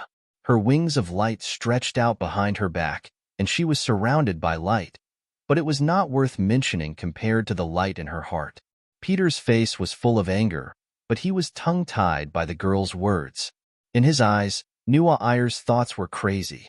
Natural selection, survival of the fittest. What's wrong with the strong killing the weak? It's because of your beast-like, uncivilized thinking that you are called cultists. You are indifferent to human life and challenge the order of society. You are destroyers, enemies of civilization. Well, that may be what you think, but what about him? Peter's eyes turned to stare at the black-haired boy, and he sneered. He almost drew his sword just now. The relationship between the two of you is just SOSO. He is afraid, which means that he doesn't know me well enough. We can slowly communicate in the future. Nuwa Iyer turned back and glared at Luo Ya. The boy's face flashed with embarrassment, but the girl didn't blame him after that. Instead, she turned her head and said coldly, "Thank you for your reminder. We will become closer in the future, but you don't need to question our relationship." The blonde girl's words made the pale cultist widen his eyes, and his expression was extremely strange. What's the matter with that kid called Luo Ya? How did he win over the heir of Heathcliff? Why is he being protected like this? Peter's mood was now a little crazy. He panted, thinking that he should make the two kids more desperate. Chapter 67. In the empty basilica, Lucas' words fell. However, what awaited him was not an answer, but a long silence.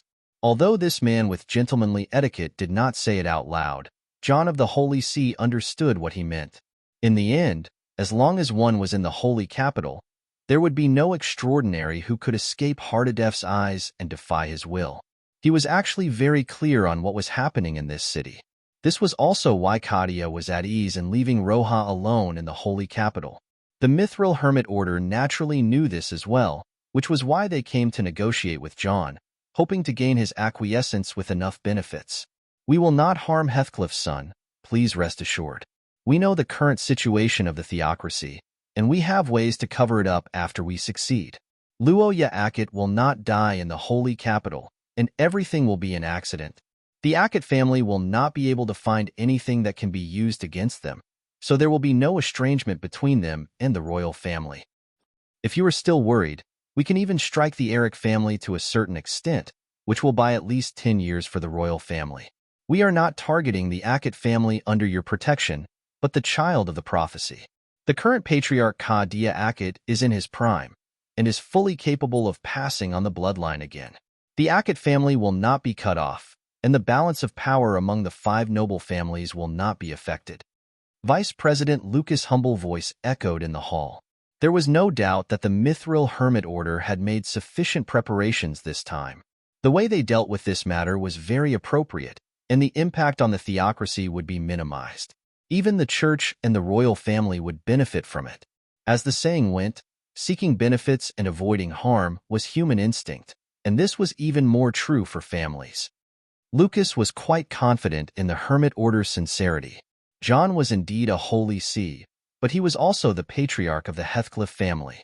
The continuation of a family definitely wasn't something that could be maintained by hot-bloodedness. Rationality, calmness, and making decisions that maximize the benefits. Sometimes, when the price was high enough, one could even consider severing family ties and friendships. A family head's mission wasn't to play house with everyone. Every family head only had one mission: to develop and strengthen the family's power. Strictly speaking, a family head who did anything that went against this mission wasn't qualified. It could be said that the Hermit of Mithril had put in a lot of effort in this aspect. Heathcliff's deal this time was equivalent to exchanging the heir of another family for the stability of his family for 10 years. It was a deal that even a fool could understand. Besides, the deal with the Hermit of Mithril came with enough guarantees, because if the Hermit of Mithril went back on their word, they would definitely be hunted down. The sincerity and reason were sufficient, but to Lucas' surprise, the old man named John didn't have much of a reaction. The white-haired old man leaned back in his chair and narrowed his eyes. He looked like an ordinary old man who was about to doze off under the afternoon sun. He recalled the appearance of Luoya, whom he met not long ago. Luoya was a somewhat strange young man. Although he was still young, his eyes showed that he had experienced a lot of things. However, he was also a pure young man. When he saw John's attitude, he didn't show any flattery or arrogance. John could feel the purity and integrity in his heart. Carolyn Acate, Vincent Acate, Roy Acate. These are all familiar names to you, right? The old man pointed out these names that used to make some people tremble in fear, but now, as time went on, they gradually faded into the river of time. Lucas frowned when he heard this. John looked at him with a smile on his face. You are afraid of them. You are afraid of their bloodline, and you are also afraid of their spirit. You are afraid that they will bring something from history that you don't want to see. They won't even let go of a child with a prophecy. Perhaps that is the case. But if there are no more troublesome characters in the Acate family, it won't be a bad thing for you and Heathcliff, will it? In fact, we can even reach an agreement on this point. Lucas' words made John fall silent for a moment. The old man's gaze looked into the distance, as if he could see through the river of time and reach 1,000 years ago to see the ancient contract. Heathcliff will protect the Acate family. This is the agreement that the two families made at the beginning of the Third Era. For 1,000 years, the Acate family has risen and fallen several times, but Heathcliff never gave up on this agreement. So why should I give up now? Because the times are changing. Because the situation is changing. No contract is eternal. As smart as you are, you should know that compared to the country, personal agreements are not worth mentioning. You are right. From the perspective of a ruler, an individual can't be higher than a country. The white-haired old man nodded slightly when he heard this, and a smile appeared on the face of the man in the image, but unfortunately, it only lasted for a short second. But I refuse, John Heathcliff casually added, and Lucas' eyes widened as he froze on the spot. Mithril Hermit Order. Why do you think the Acate family came to the theocracy to seek protection? What? Courage, justice, fairness, seeking the future for the living, upholding justice for the dead. These are the duties passed down in their bloodline. For countless years, they have withered away because of this, but they are still unwilling to give up this original mission. Why would such a family seek help from Heathcliff? The old man who was leaning on the chair straightened up, and his expression was solemn. Because they think that we are similar. They agree with Heathcliff's justice, mercy, and tolerance. They think that our family can maintain our original heart and not be swayed by benefits. They think that the blood of angels will keep its promise even if time passes. Personal benefits are indeed inferior to the country. But what do you think the church is? In this world, those who seek benefits have fallen into evil. They do all kinds of evil for eternal life and power. They are the strong in your eyes, and the church is the light for the weak. From the day it was established, it was destined to never yield to benefits. John Heathcliff's tone went from calm to agitated. Now, his hair and beard were all standing up, and the benevolent old man had disappeared, replaced by an angry lion. As a ruler, perhaps I should agree to your conditions. As a patriarch, I should consider the interests of my family first. But before that, I am the sanctum, the leader of the church. I exist here to be kind, fair, and upholding justice. Mithril Hermit Order. Your actions have insulted the church and deeply insulted the justice in my heart." Lucas' face was already pale. He could not understand John's heart of justice, but he could feel that invisible waves had spread throughout Lorraine. In places where he could not see, the bishops who were praying silently opened their eyes, and the inquisitors who had been fighting the cultists for years had also picked up their weapons. "You can go back, but those who came, stay." Chapter 68. Labyrinth Hall. More than 180 years ago, this small mansion had become the center of the theocracy's destiny. Tens of thousands of warriors fought for it, using their swords to vote for the country's future. That was a period of time filled with blood and humanity, betrayal and perseverance, slaughter and redemption, conflicting concepts and wills entangled with each other.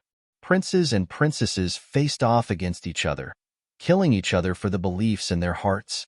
Luoya had a splitting headache the moment the labyrinth's secret treasure was activated. Even the lacerated wound from an accident in his previous life did not make him feel such intense pain. It was as if his brain was boiling and his blood was burning his nerves. He could feel the pain gathering in his eyes along his scalp, as if molten iron was dripping down his eyes. He wanted to scream, but he couldn't make a sound. Everything around him seemed to be twisting. His vision was red with his closed eyes. At this moment, it was as if his vision was being pulled by something, going against the flow of the scorching heat. Ancient books, stone tablets, broken swords, and illusions flashed before his eyes. Finally, he arrived at the source of the heat. It was a candle lit in the darkness. The candlelight was hazy, the flame flickered, and at the edge of light and darkness, an indistinct figure slowly approached. Luoya was completely sluggish at this moment, and there seemed to be a bell ringing in his ears. King's selection. A hoarse voice poured into his ears.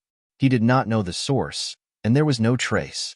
The next moment, everything dissipated into nothingness, and darkness descended again. Luoya was completely unconscious. Her blood was jumping. This was what Miss Angel, who was still unconscious, felt. When the labyrinth hall broke through the art room and caused a huge change, the bodies of the two children were swallowed by the light.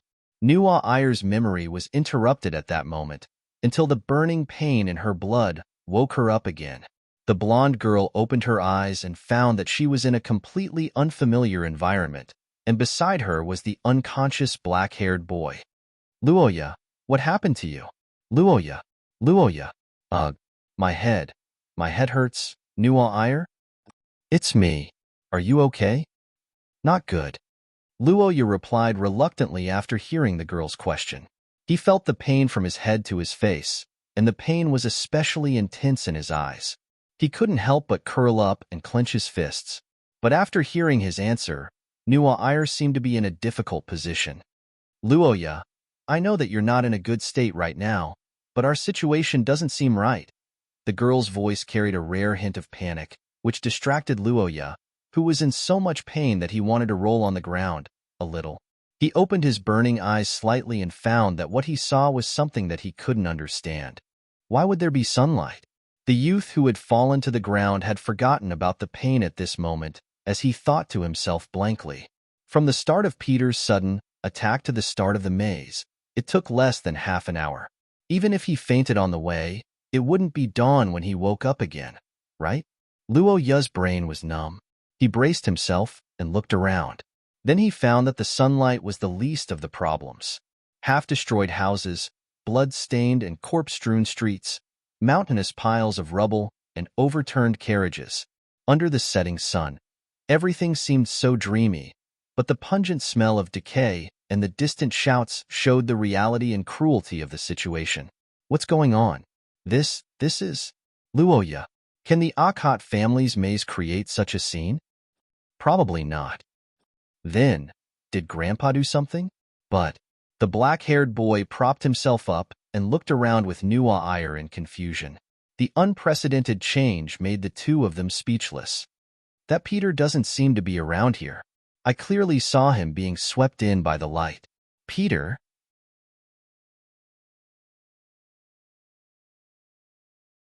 Chapter 69. System shut down? Where's Grandpa Lu? You still want to go on strike? The system will continue to operate during the mortgage period. If the host has not paid off the debt within 5 years, the system will automatically cease operations. 5 years to save up 500,000 gold coins. Luoya frowned deeply as he muttered to himself. His eyes scanned the surroundings. Dilapidated walls, corpses strewn all over the place, and the distant place where he couldn't see was filled with a hubbub of voices. It was obvious that there was a large-scale multi-person activity going on. Luoya guessed that it was a war. That's right. The scene in front of him was completely a district in the flames of war. Weapons and corpses aside, intestines were all over the ground. If Luoya hadn't experienced the test of modern society's uncensored bloody videos, he would have vomited long ago. The war was basically confirmed, but as for where the war was going to be, Luoya had an unimaginable guess in the depths of his heart. He didn't say it out loud because he sincerely hoped that it wasn't like that. Of course, he also noticed the situation of his teammates.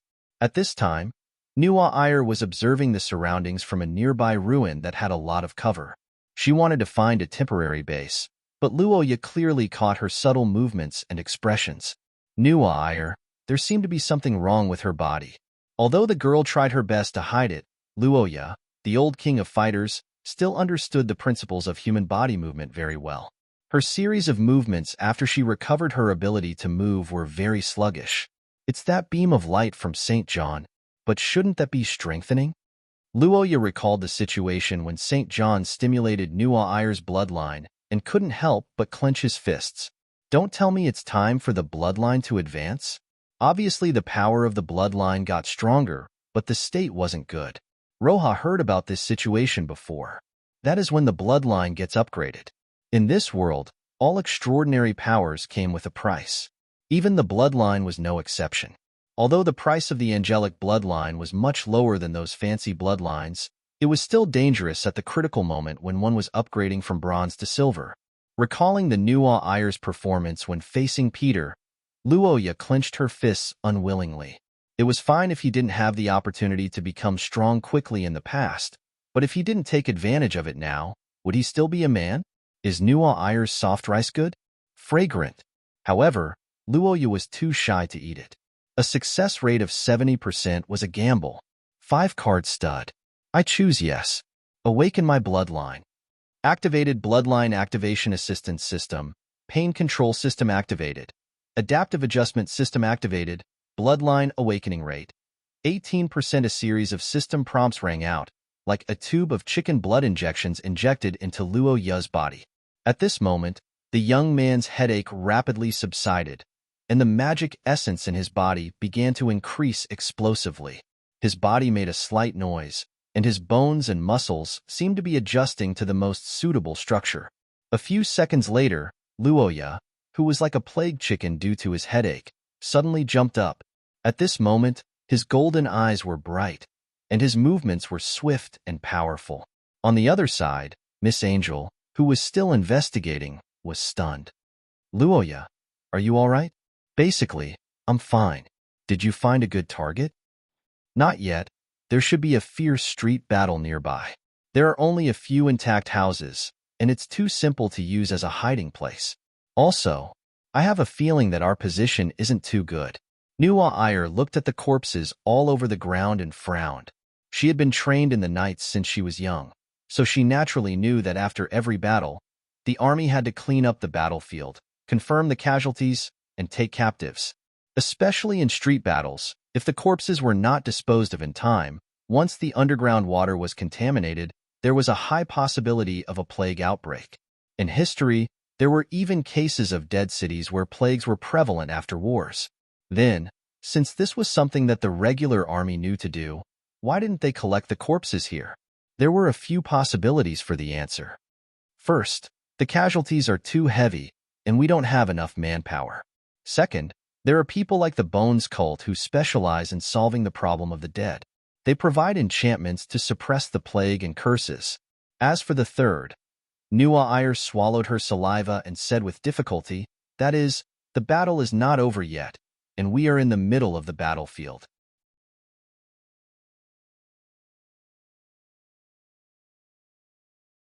Chapter 70. Luo Ya's heart contracted fiercely at this moment. There was no attack, and there was no physical discomfort. It was purely a physiological reaction caused by the emotional feedback from the shock.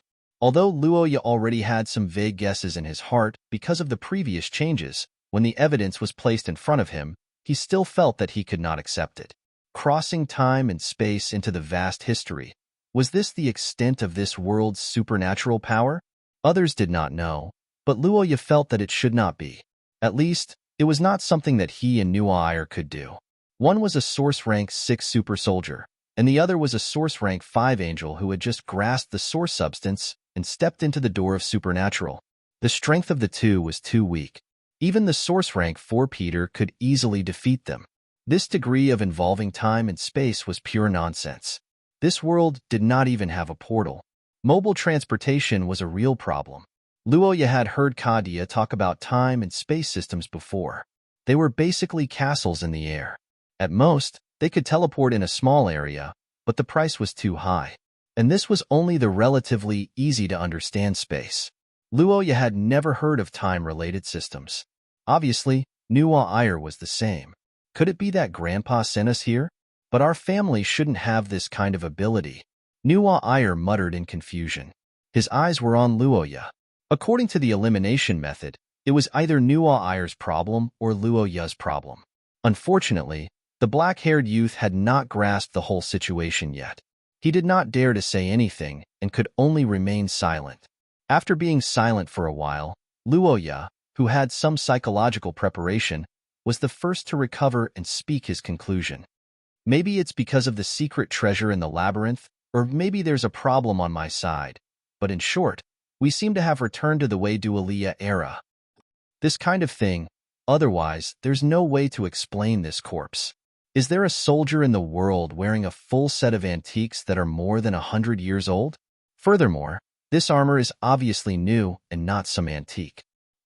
Luo Ya picked up the breastplate and examined it. The shiny metal surface didn't show any signs of aging, which made the Nuair speechless. By the way, how did you know that it was an antique from the Wei Dualia period? I've been training with the knights since I was young, so I know the history of these equipment very well. The Nuair seemed to have been attracted by Luo Ya's question. She pointed at the junction between the chest and shoulder of the armor.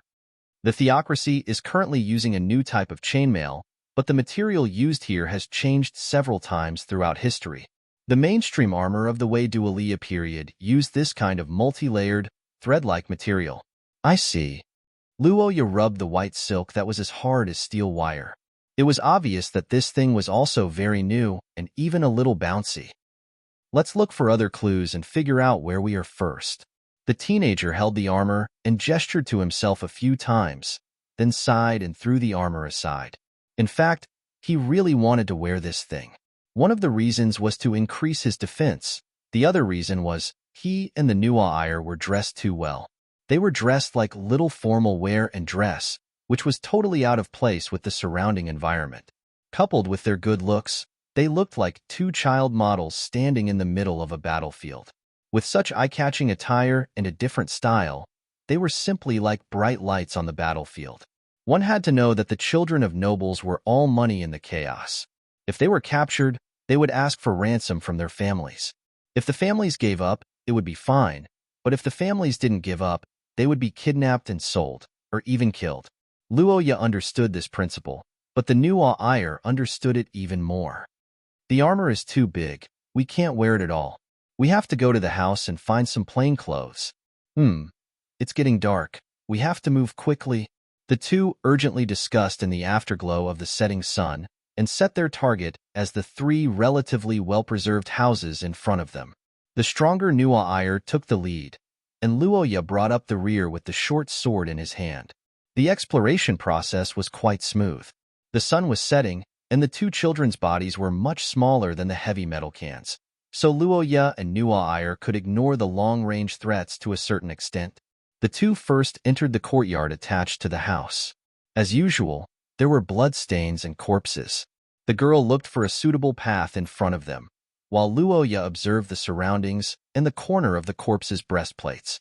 Tiger, tiger, tiger again. Okay, The Eric family has suffered a great loss. This is not a loss. Luo Ya's mind distinguished between friend and foe, so he slightly suppressed his sympathy and pity. After looking around and confirming that there was no danger, he looked back and jumped into the house through the open window with new ire.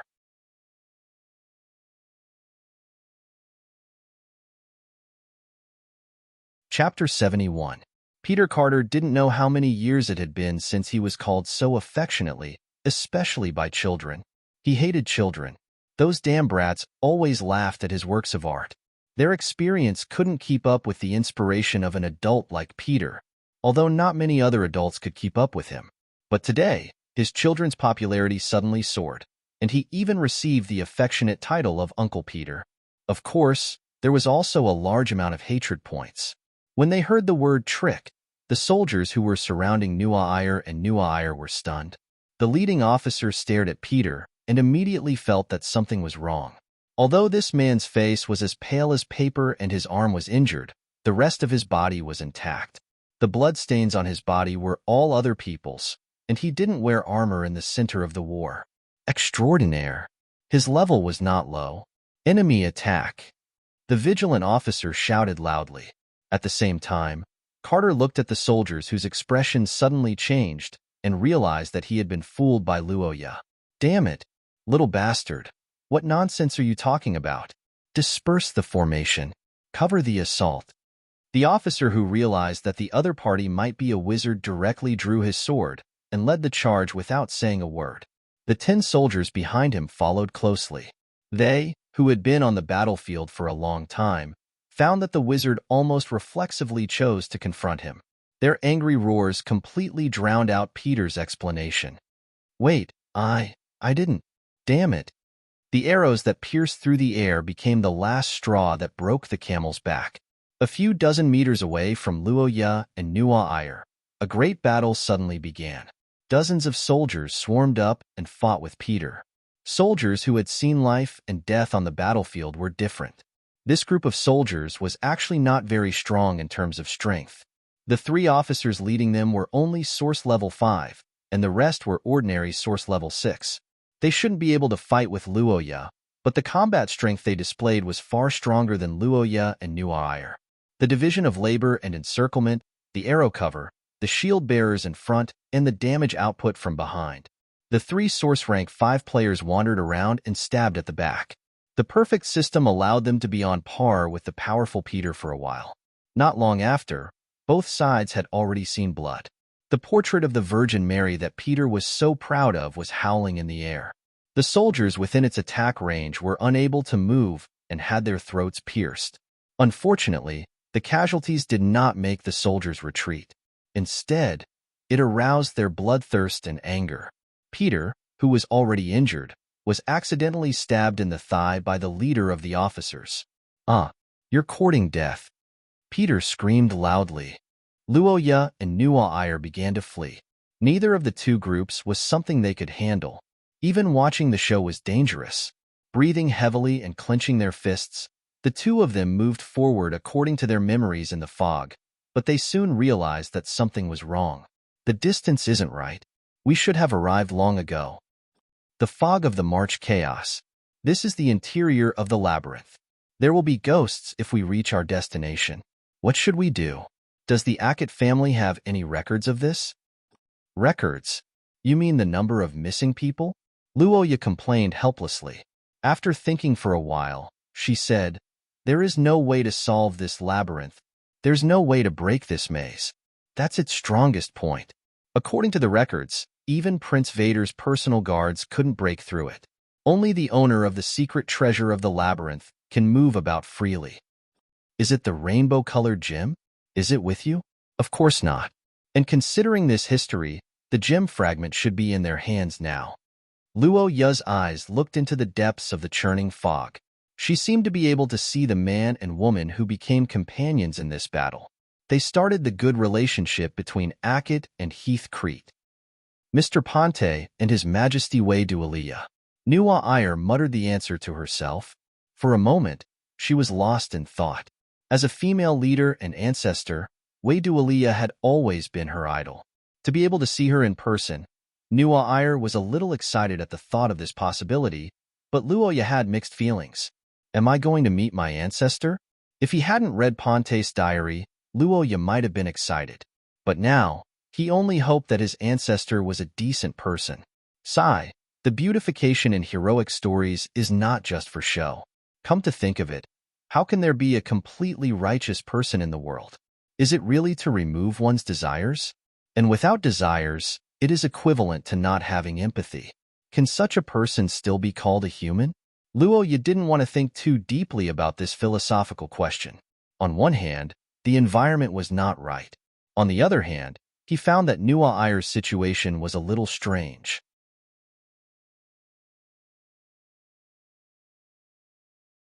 Chapter 72. Luoya had always ignored Nuwa and even avoided her frequently. Her Royal Highness used to attribute this situation to her lack of charm. However, when the young man protected her in this deadly maze, Nuwa realized that this might not be the case.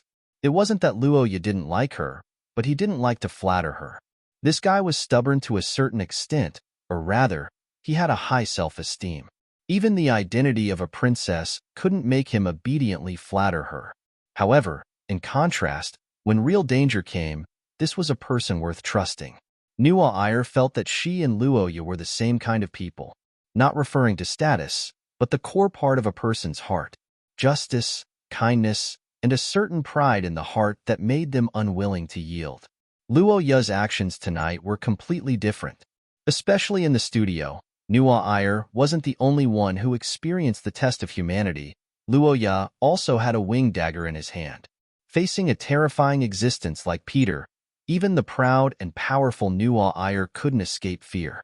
How could the weak Luoya not have any fluctuations in his emotions? However, behind the girl, he tenaciously held onto his heart, which made Nuwa feel that she didn't misjudge him. Thinking of this, the girl felt the change in her heart. It wasn't for pleasure, nor was it to satisfy her inner desires. It was something that even Nuwa couldn't explain. Her heart was warm, but when she thought about it carefully, she felt a little itchy. Her brain was heating up, but it wasn't an illness. She knew that her possessiveness was starting to swell, but even someone as intelligent as her was helpless. Luoya's existence gave her a strange feeling. Although she was still confused, Nuwa inexplicably felt that as long as the two of them were together, they might be able to overcome this crisis. The girl was surprised by her strange thoughts. Suddenly, she noticed that Luoya, who was leading the way, stopped. She raised her head and saw a hazy building ahead of them. A monastery. In terms of scale, it wasn't very big. The overall architectural style was very retro. The main building material was stone, and the decoration was made of wood of unknown origin, but obviously not expensive. The symbol of the primordial goddess hung above the door. The oil lamp at the door wasn't lit, and it swayed and squeaked in the breeze. Nuwa carefully observed the building while Luoya frowned. What the hell was that? Luoya's heart was filled with despair when he saw the buildings in front of him. The dark buildings in the fog were too horrifying. Coupled with the silent atmosphere, it made people flinch. He glanced around and found a map. 42, Rock Street. This should be a small monastery. Nuwa took a step forward and stood side by side with Luoya to look at the building in front of them. There was a smile on her face, as if she thought it was a good place. The primordial goddess of this world had a large number of believers. Due to the different customs of different countries, their doctrines were quite lax, and they were roughly divided into two systems. One was the devout ascetics. They usually gathered in monasteries and never married. They focused on teaching and educating the people around them. The other was the church.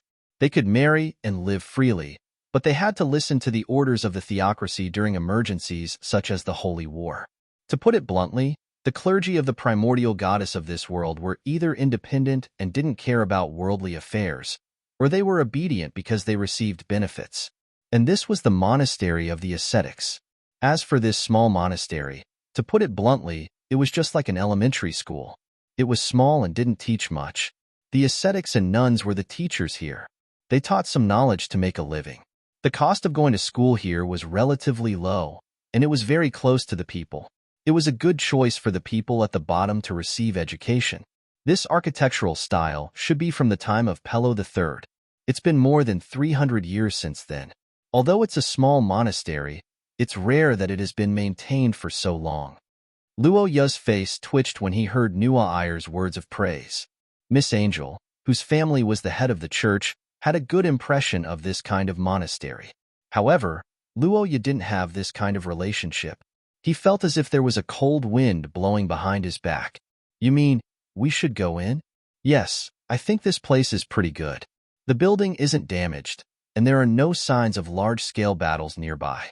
Also, the monastery doesn't lack general supplies like food. We should be able to gain something. Nua Ayer calmly analyzed the pros and cons based on the nearby situation. Luo Ya, whose eyes were twitching, was speechless. After thinking for a moment, the youth walked in front with his sword. Follow me. Okay. Luo Ya carefully approached the monastery. He walked past the oil lamps that were creaking in the wind. After cautiously observing the surroundings, he placed his hand on the monastery's door and pushed it forcefully. It's locked. There seems to be someone inside. It shouldn't be a soldier. Otherwise, it would be impossible for there to be no sentries.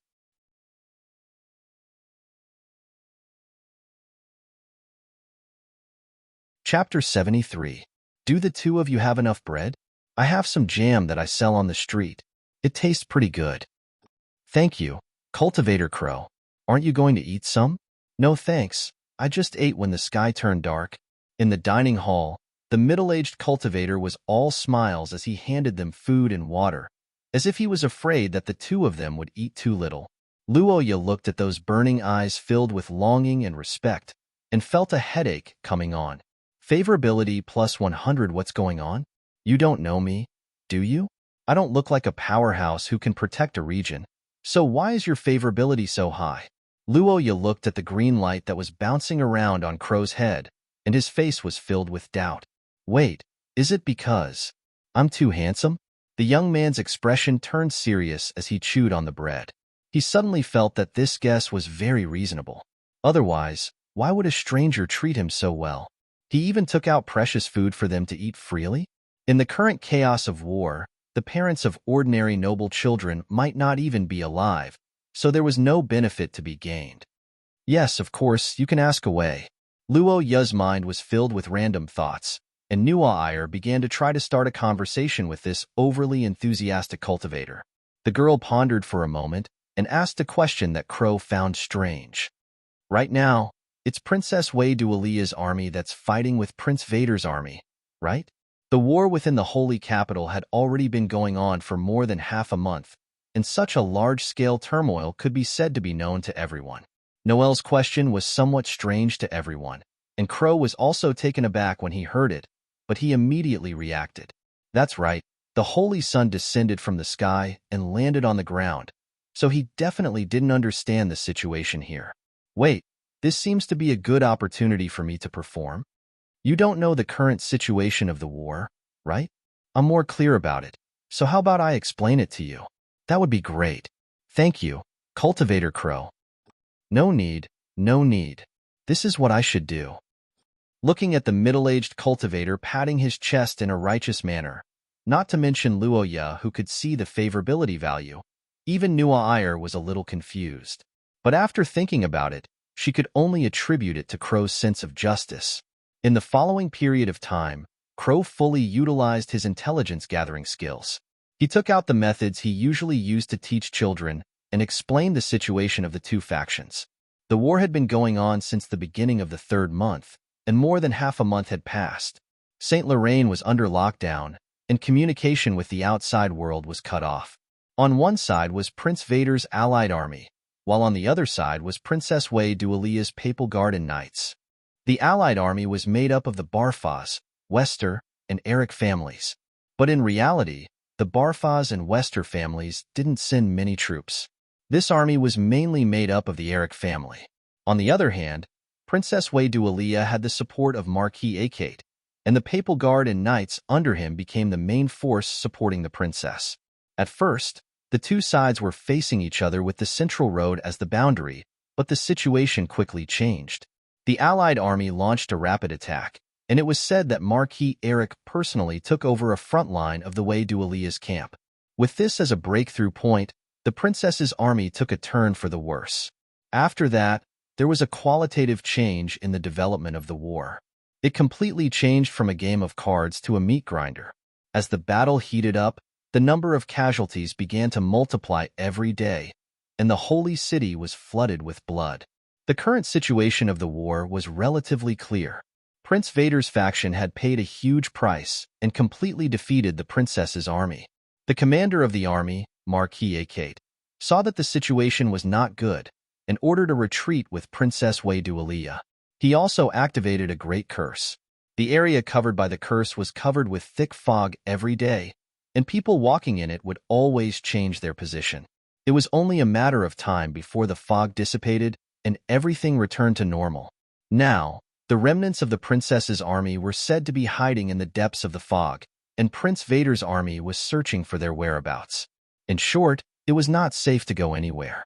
Wait, how do you know all this? After listening to Crow's detailed strategy, Luoya felt that something was wrong. There was no internet in this day and age, so how did a monk in the monastery know so much? Ordinary people would at most know which side was which, right? Well, after listening to Luoya's question, Crow began to stutter. After a long time, he finally told the truth under the scrutinizing gazes of the two. Actually, I used to be a member of the Queen's Army's logistics team. I didn't manage to keep up with the team during the retreat, so I could only return to the monastery with the supplies. The bread that you're eating is the one I brought back. Heh, so you were a cook who fell behind?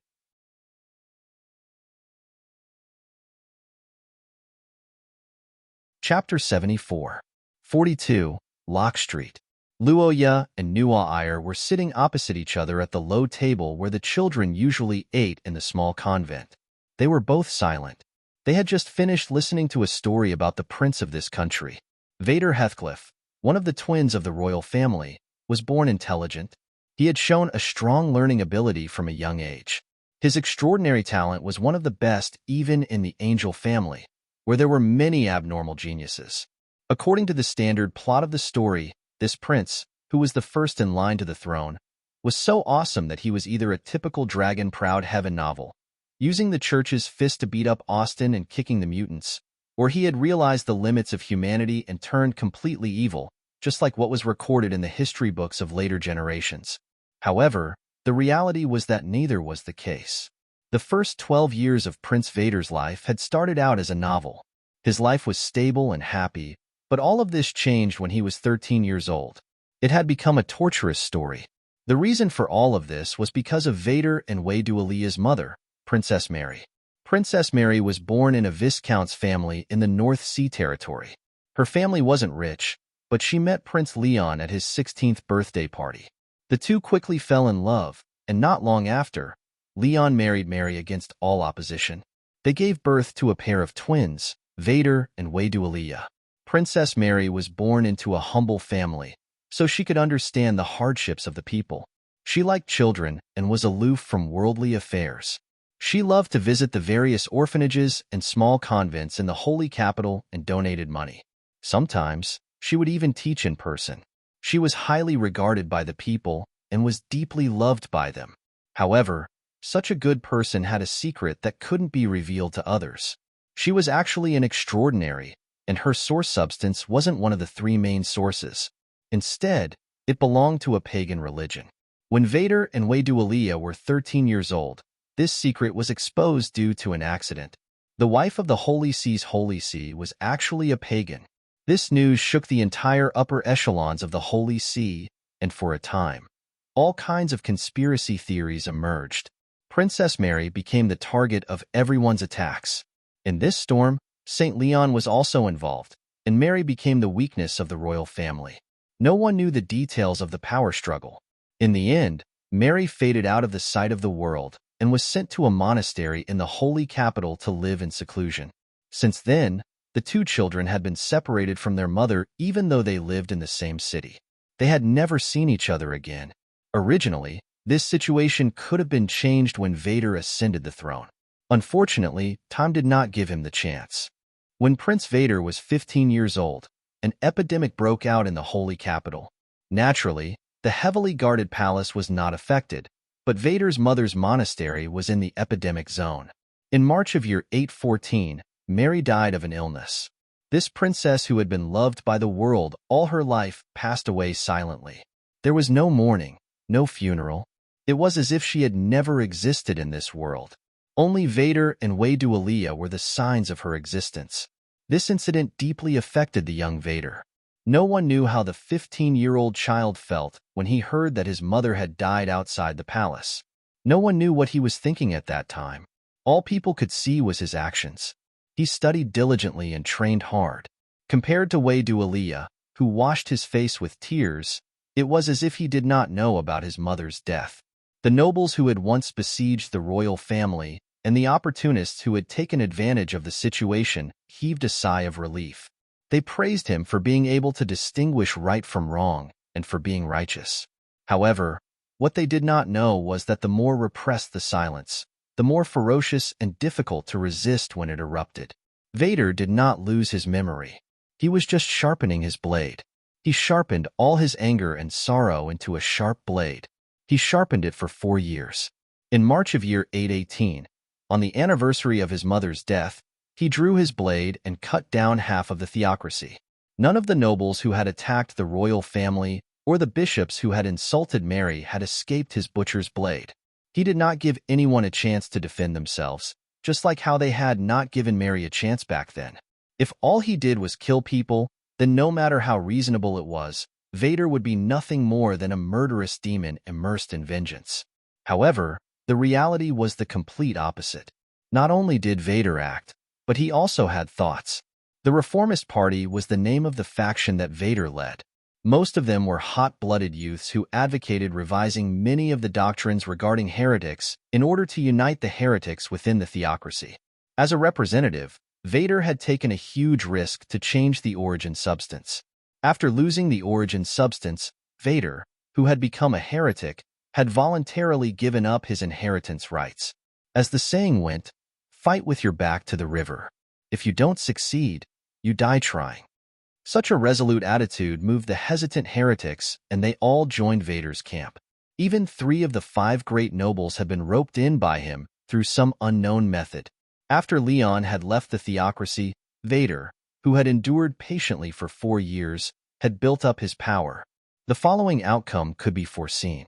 The Reformist Party launched a coup d'état with an unstoppable momentum and hammered the heads of the conservatives. unwavering and Ponte were the last strongholds of the conservatives. As long as they were defeated and unwavering was captured, Vader could force Leon to acknowledge the Reformist Party's views. If Leon did not wish to pass the throne to the other families, then he could only agree to the doctrine's reform. After hearing the cause and process of the war, unwavering and unwavering were in such a state. There was no other reason other than the fact that this was too different from the history that they had seen in their later generations. unwavering could not find anything wrong with Vader's actions, at least in the first half. In fact, he was happy to hear and applauded. Even a passerby could feel the injustice of Mary's story, let alone a socialist youth like unwavering who did not have any religious conservative ideology. Good kill. Don't talk to me about forgiveness. If you want to forgive someone, your mother will die first. Only after she dies will you have the right and position to forgive someone else. Avenging one's mother was an action that most people would accept. Even if it was against the law, it would still be tolerated by many. This was because such actions were in line with the most primitive morals of humans. However, unwavering did not dare to make any assertions about Prince Vader's Reformist Party. There were no descriptions of this faction in history. He was not in this era and did not understand the social situation. However, according to Friar Klaus, although the Reformist Party's views were radical, they were also reasonable. In the past decade or so, the stable environment of the theocracy had attracted more and more heretics. They had gradually become a force that could not be underestimated. On the bright side, many heretics could help improve the lives of the people. They were also members of the productive forces of society. There was no lack of experts among them. As long as they were used well, they would be a huge resource. But from a bad perspective, Since origin substances were unstable, there was a chance that they would fall into depravity due to the price they had to pay for their advancement. They would become evil cultists who would commit all sorts of crimes. In reality, the boundaries between cultists and cultists were quite blurry. It was difficult for many people to determine who they were. In addition, the security of the Holy Capital had indeed been deteriorating over the past 10 years.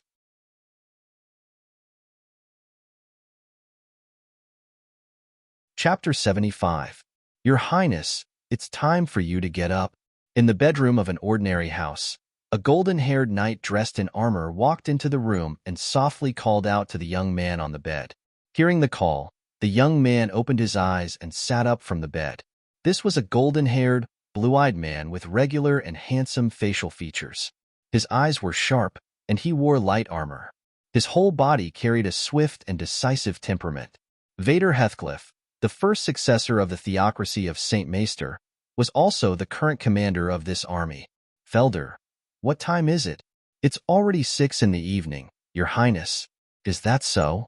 Speaking of which, is it necessary for a marquis like you to wake me up personally? Vader glanced at the young man standing beside him. If an outsider saw such a helmeted and armored person coming to wake him up, they would probably think that he was an orderly. Who would have thought that he was actually a powerful marquis of the theocracy? Felder Eric, the head of the Eric Marquis, one of the 5 great nobles of the theocracy. He was young, but his skills were extraordinary. In his 20s, he was already an expert of Source Level 3. He was Vader's trusted aide and good friend.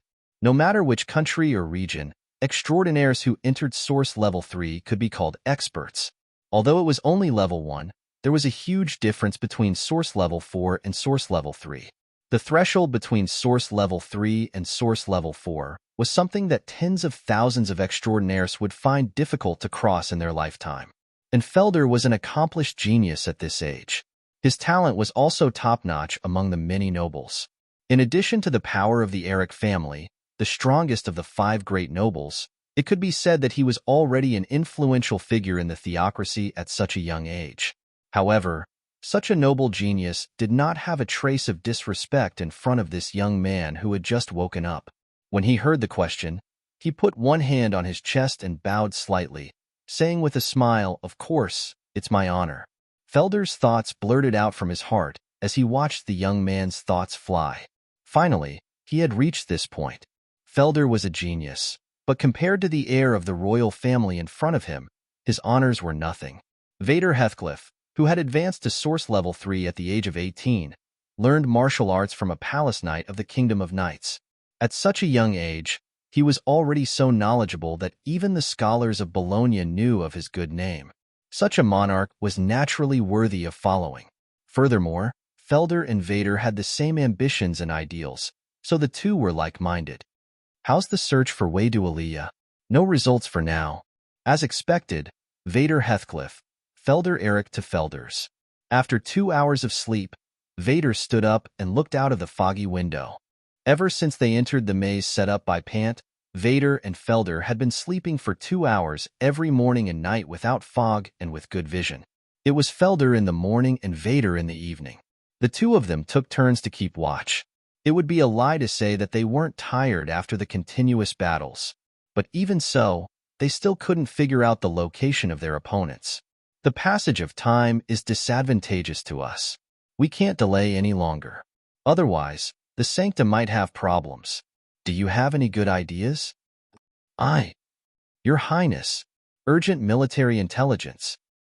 A soldier rushed in and interrupted the Marquis's words, but the 2 men in the room were not angry. Instead, they turned around in surprise.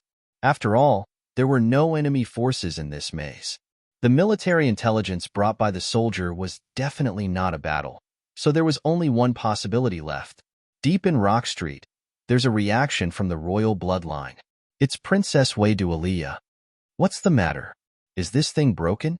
In a beautifully decorated room, a black-haired man looked at the detection device on the table and frowned. This bloodline tracking curse vessel exclusive to the royal family could be said to be quite precious. At present, only 3 members of the royal family owned it, and the one in the man's hand now came from one of them, Princess Waydualia Heathcliff. Simply put, it was a student's item.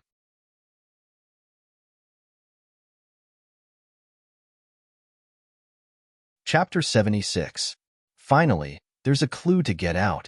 Luoya looked at the countdown and evaluation on the panel and heaved a huge sigh of relief.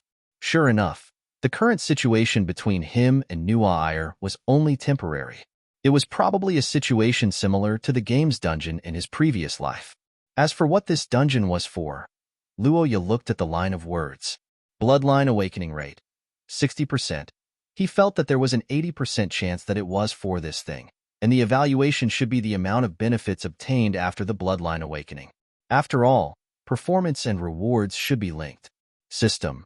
What's the standard for this evaluation?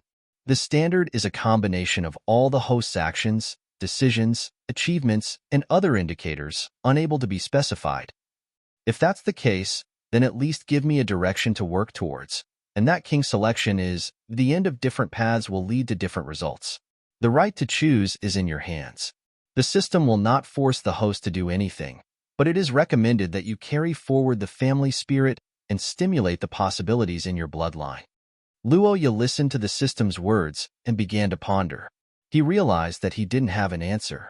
Kadia didn't talk much about this, and most of it was about educating the children of nobles, nothing special. This question is too difficult. Can't you at least give me an answer? It's difficult to give a correct answer based on idealism. It is also recommended that the host, the heavens are vigorous, the gentleman. Okay, you don't have to say anything. Luoya waved his hand speechlessly. He laid on the wooden bed covered with a blanket and pondered for a while, but he still couldn't come up with an answer. He could only shake his head and throw the question to the back of his mind. He turned to look at the system's 60% value and estimated the completion time in his heart. After the conversation with Monk Crow, it was already late at night. If he counted from the time when Luoya and Nuaire appeared in the ruins in the evening, then the system's bloodline awakening rate could be said to be very impressive. Perhaps he would have already awakened by the time he opened his eyes tomorrow. Sigh, if only it could be that easy. The black-haired youth sighed. What he said before was under the premise of only looking at the bloodline awakening rate, but in fact, there were two more important information. Extremely dangerous, 70% success rate. These two pieces of information could be said to have poured cold water on Luoya's fantasy. Now that the awakening process was more than half done, Luoya's body didn't feel anything at all. He didn't know if this was good or bad, but he could only prepare himself to deal with unknown dangers at any time. As for the success rate of 70%, Luoya had already given up on the treatment. After all, the worst thing that could happen to a 5-card stud was failure. He would become an unlucky debtor who owed 500,000 gold coins but didn't get anything out of it. There's a countdown of 73 hours. Do I just have to get through this time? Or do I have to do something? Who exactly is the witness? After a tiring day, the youth stared at the numerical value in the system as he pondered. His consciousness gradually began to blur, and he didn't know when he had completely fallen asleep. Peter Carter gritted his teeth and pulled out the long sword stuck in his thigh with difficulty. When the blade left his body, Peter cried out in pain. Dark red blood also splashed out, quickly dyeing the nearby clothes red. There was no doubt that this was a fatal injury for ordinary people. The speed of blood loss from the main artery in the leg was no joke. People would die from blood loss within a few minutes. However, for extraordinaires, they had many ways to deal with this situation. Not to mention the various healing skills. Even if they didn't have this method, ordinary flesh and blood control could greatly reduce the bleeding. Peter, who had reached the source level 4, could naturally do this, but for him, just reducing the bleeding was not enough. It hurts. Damn it. It hurts. Those two little bastards. The black-haired man with a pale face trembled as he held his thigh and cursed. Then, magic flowed on his body, and 3 portraits appeared around him. The first painting was the Virgin Mary that Luoya and the others had seen before. The second painting was a group of girls bathing in the river. The last painting was a noble lady with a pet dog. The 3 paintings, each one of them was what Luoya called the underworld. The 7 orifices of the characters were empty. The river where the girls were bathing was full of blood. The pet dog's face was ferocious and its body was full of blood. The noble lady's body was withered and her muscles were atrophied. Peter looked at the 3 paintings, his red eyes wandering. He looked at his injured shoulder and thigh, gritted his teeth and pointed at the painting of the girls bathing and activated a curse. Scapegoat designated a painting to transfer the damage. The pain of the painter will be borne by the painting.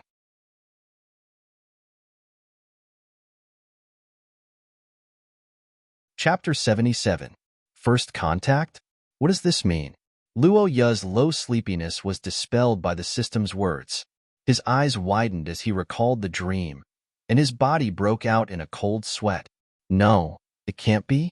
In this day and age, people even skipped premonitions and went straight to reality. Luo Yu gripped the quilt tightly. The bed in the monastery was already hard as hell, and now something like this happened. He couldn't sleep at all.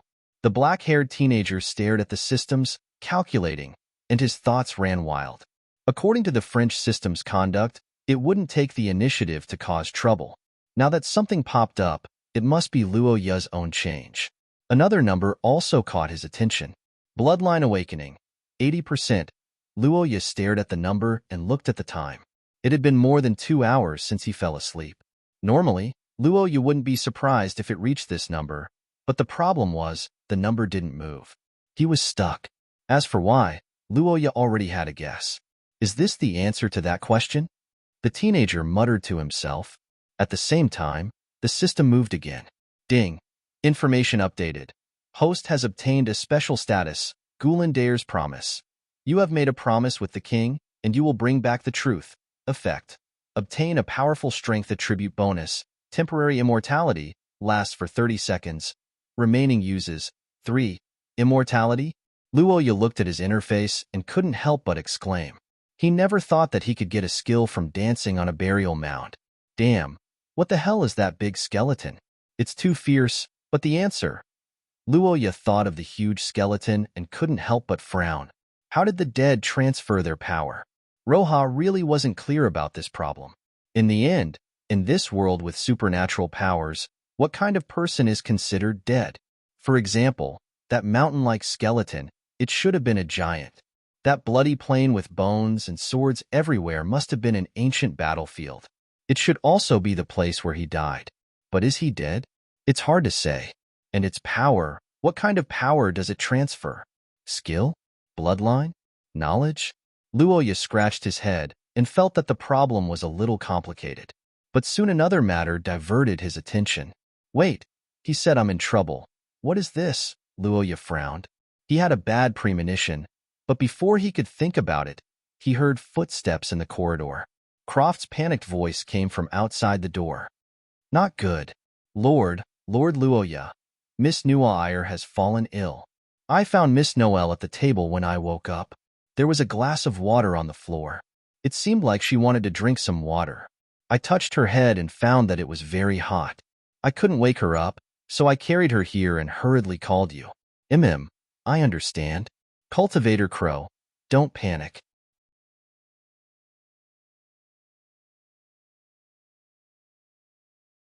Chapter 78. What nonsense are you spouting? After hearing Noelle's words, Luo Yu was stunned for a moment before retorting. However, Miss Angel was very calm. I'm just stating the truth. You know it, right? It's impossible to bring me along in this situation. The blonde girl smiled bitterly. At this moment, Luo Yu saw a trace of gentleness on her face that was completely different from before. It was a smile with some gentleness and poignant beauty. It was an expression that the young man thought would never appear on Noelle's face. It was kindness in a desperate situation, and it was like a farewell before leaving. Don't worry about me. I'll drag you to your death. Don't be silly. I can't leave you here. What else can I do? Carry me on my back? In this fog filled with murderous intent? Noelle chuckled and shook her head slightly. Impossible. If you do that, you won't even be able to escape if you encounter a group of soldiers. We have no status in this era. If we get caught, we won't have a good ending. Luo Yu listened to Noelle's words with a heavy heart. Now that Prince Vader wanted to use his status as the sole heir to the Holy See to force reforms, be it Wei Dualia or Noelle, they were all obstacles. Wei Dualia might be fine because they were siblings from the same mother, but Nuwa Iyer, who had an angelic bloodline of unknown origin, would definitely be dealt with by Vader. On the other hand, the Queen's army should welcome her. But where were they? In this fog that lasted for almost 22 hours, the whereabouts of Ponte and Wei Dualia were not something they could grasp. Even Luoya of the Labyrinth Pavilion could not find them. And don't forget, there's still someone chasing after us. Peter Carter, who was involved in this incident, will not let us go. He will definitely chase after us with all his might. How ironic, we don't know how to go back either. Nuwa Iyer's face was full of ridicule, as if she could already see the tragic end of the beast who violated humanity. However, she then looked at Luoya with a calm expression. If you bring me along, both of us will die. Luoya stared at the Nuwa Iyer's blue eyes. His expression kept changing. The girl was telling the truth, and he understood that. But just because of this, he could leave the Nuwa Iyer alone here? Don't give up so easily. We should think of a way first. Solution? Can you think of a way to carry me on your back to avoid the soldiers that appear out of nowhere and escape from the evil clutches of that damned cultist? No, there's no such method in the world. At least we don't. Even if we're in good condition, we might not be able to do it. Nuwa Iyer's reasonable rebuttal left Luoya speechless, but that didn't mean that he had agreed to the matter. The young man remained silent, his mouth shut tight, his eyes unwavering, and the stubbornness on his face made the young girl understand his choice at a glance. You are such a fool. The young girl turned her head, no longer looking at the person behind her. Her loose blonde hair covered her lowered face, covering the tears in her eyes and the uncontrollable joy in her heart. Favorability plus 2,000. This was the first time she felt this way. Nuwa Iyer thought at this moment. She obviously wanted to persuade him to leave, but when she got his answer, she couldn't help but feel touched. The young girl felt a little guilty for thinking the opposite way of thinking, but at the same time, an unprecedented sense of security enveloped her. Nuwa Iyer sighed. She suddenly felt that death wasn't scary at all. What was scary was dying alone. June 15th, what? My baptism day, June 15th, remember it. The blonde angel leaned weakly into the young man's embrace. Her voice was soft and gentle. If you go back alone, although it's not very likely, but if father and grandfather are angry at you, tell them this date. Baptism day can only be told to those closest to you. They will understand when they hear this. Luoya listened to the young girl's weak words, and the words those closest to you. His face twisted a little. He blinked his eyes, wanting to say something, but he didn't know what to say. Only the uncomfortable feeling of something stuck in his throat remained. You're tuning in to the Romance Rendezvous YouTube channel. We're so grateful for your support, and don't forget to subscribe to join us on this incredible journey through captivating stories. Your generosity through donations truly makes a world of difference, as it's the primary source of revenue that allows me to expand and enhance this channel for you. Thank you from the bottom of my heart for being a part of this adventure.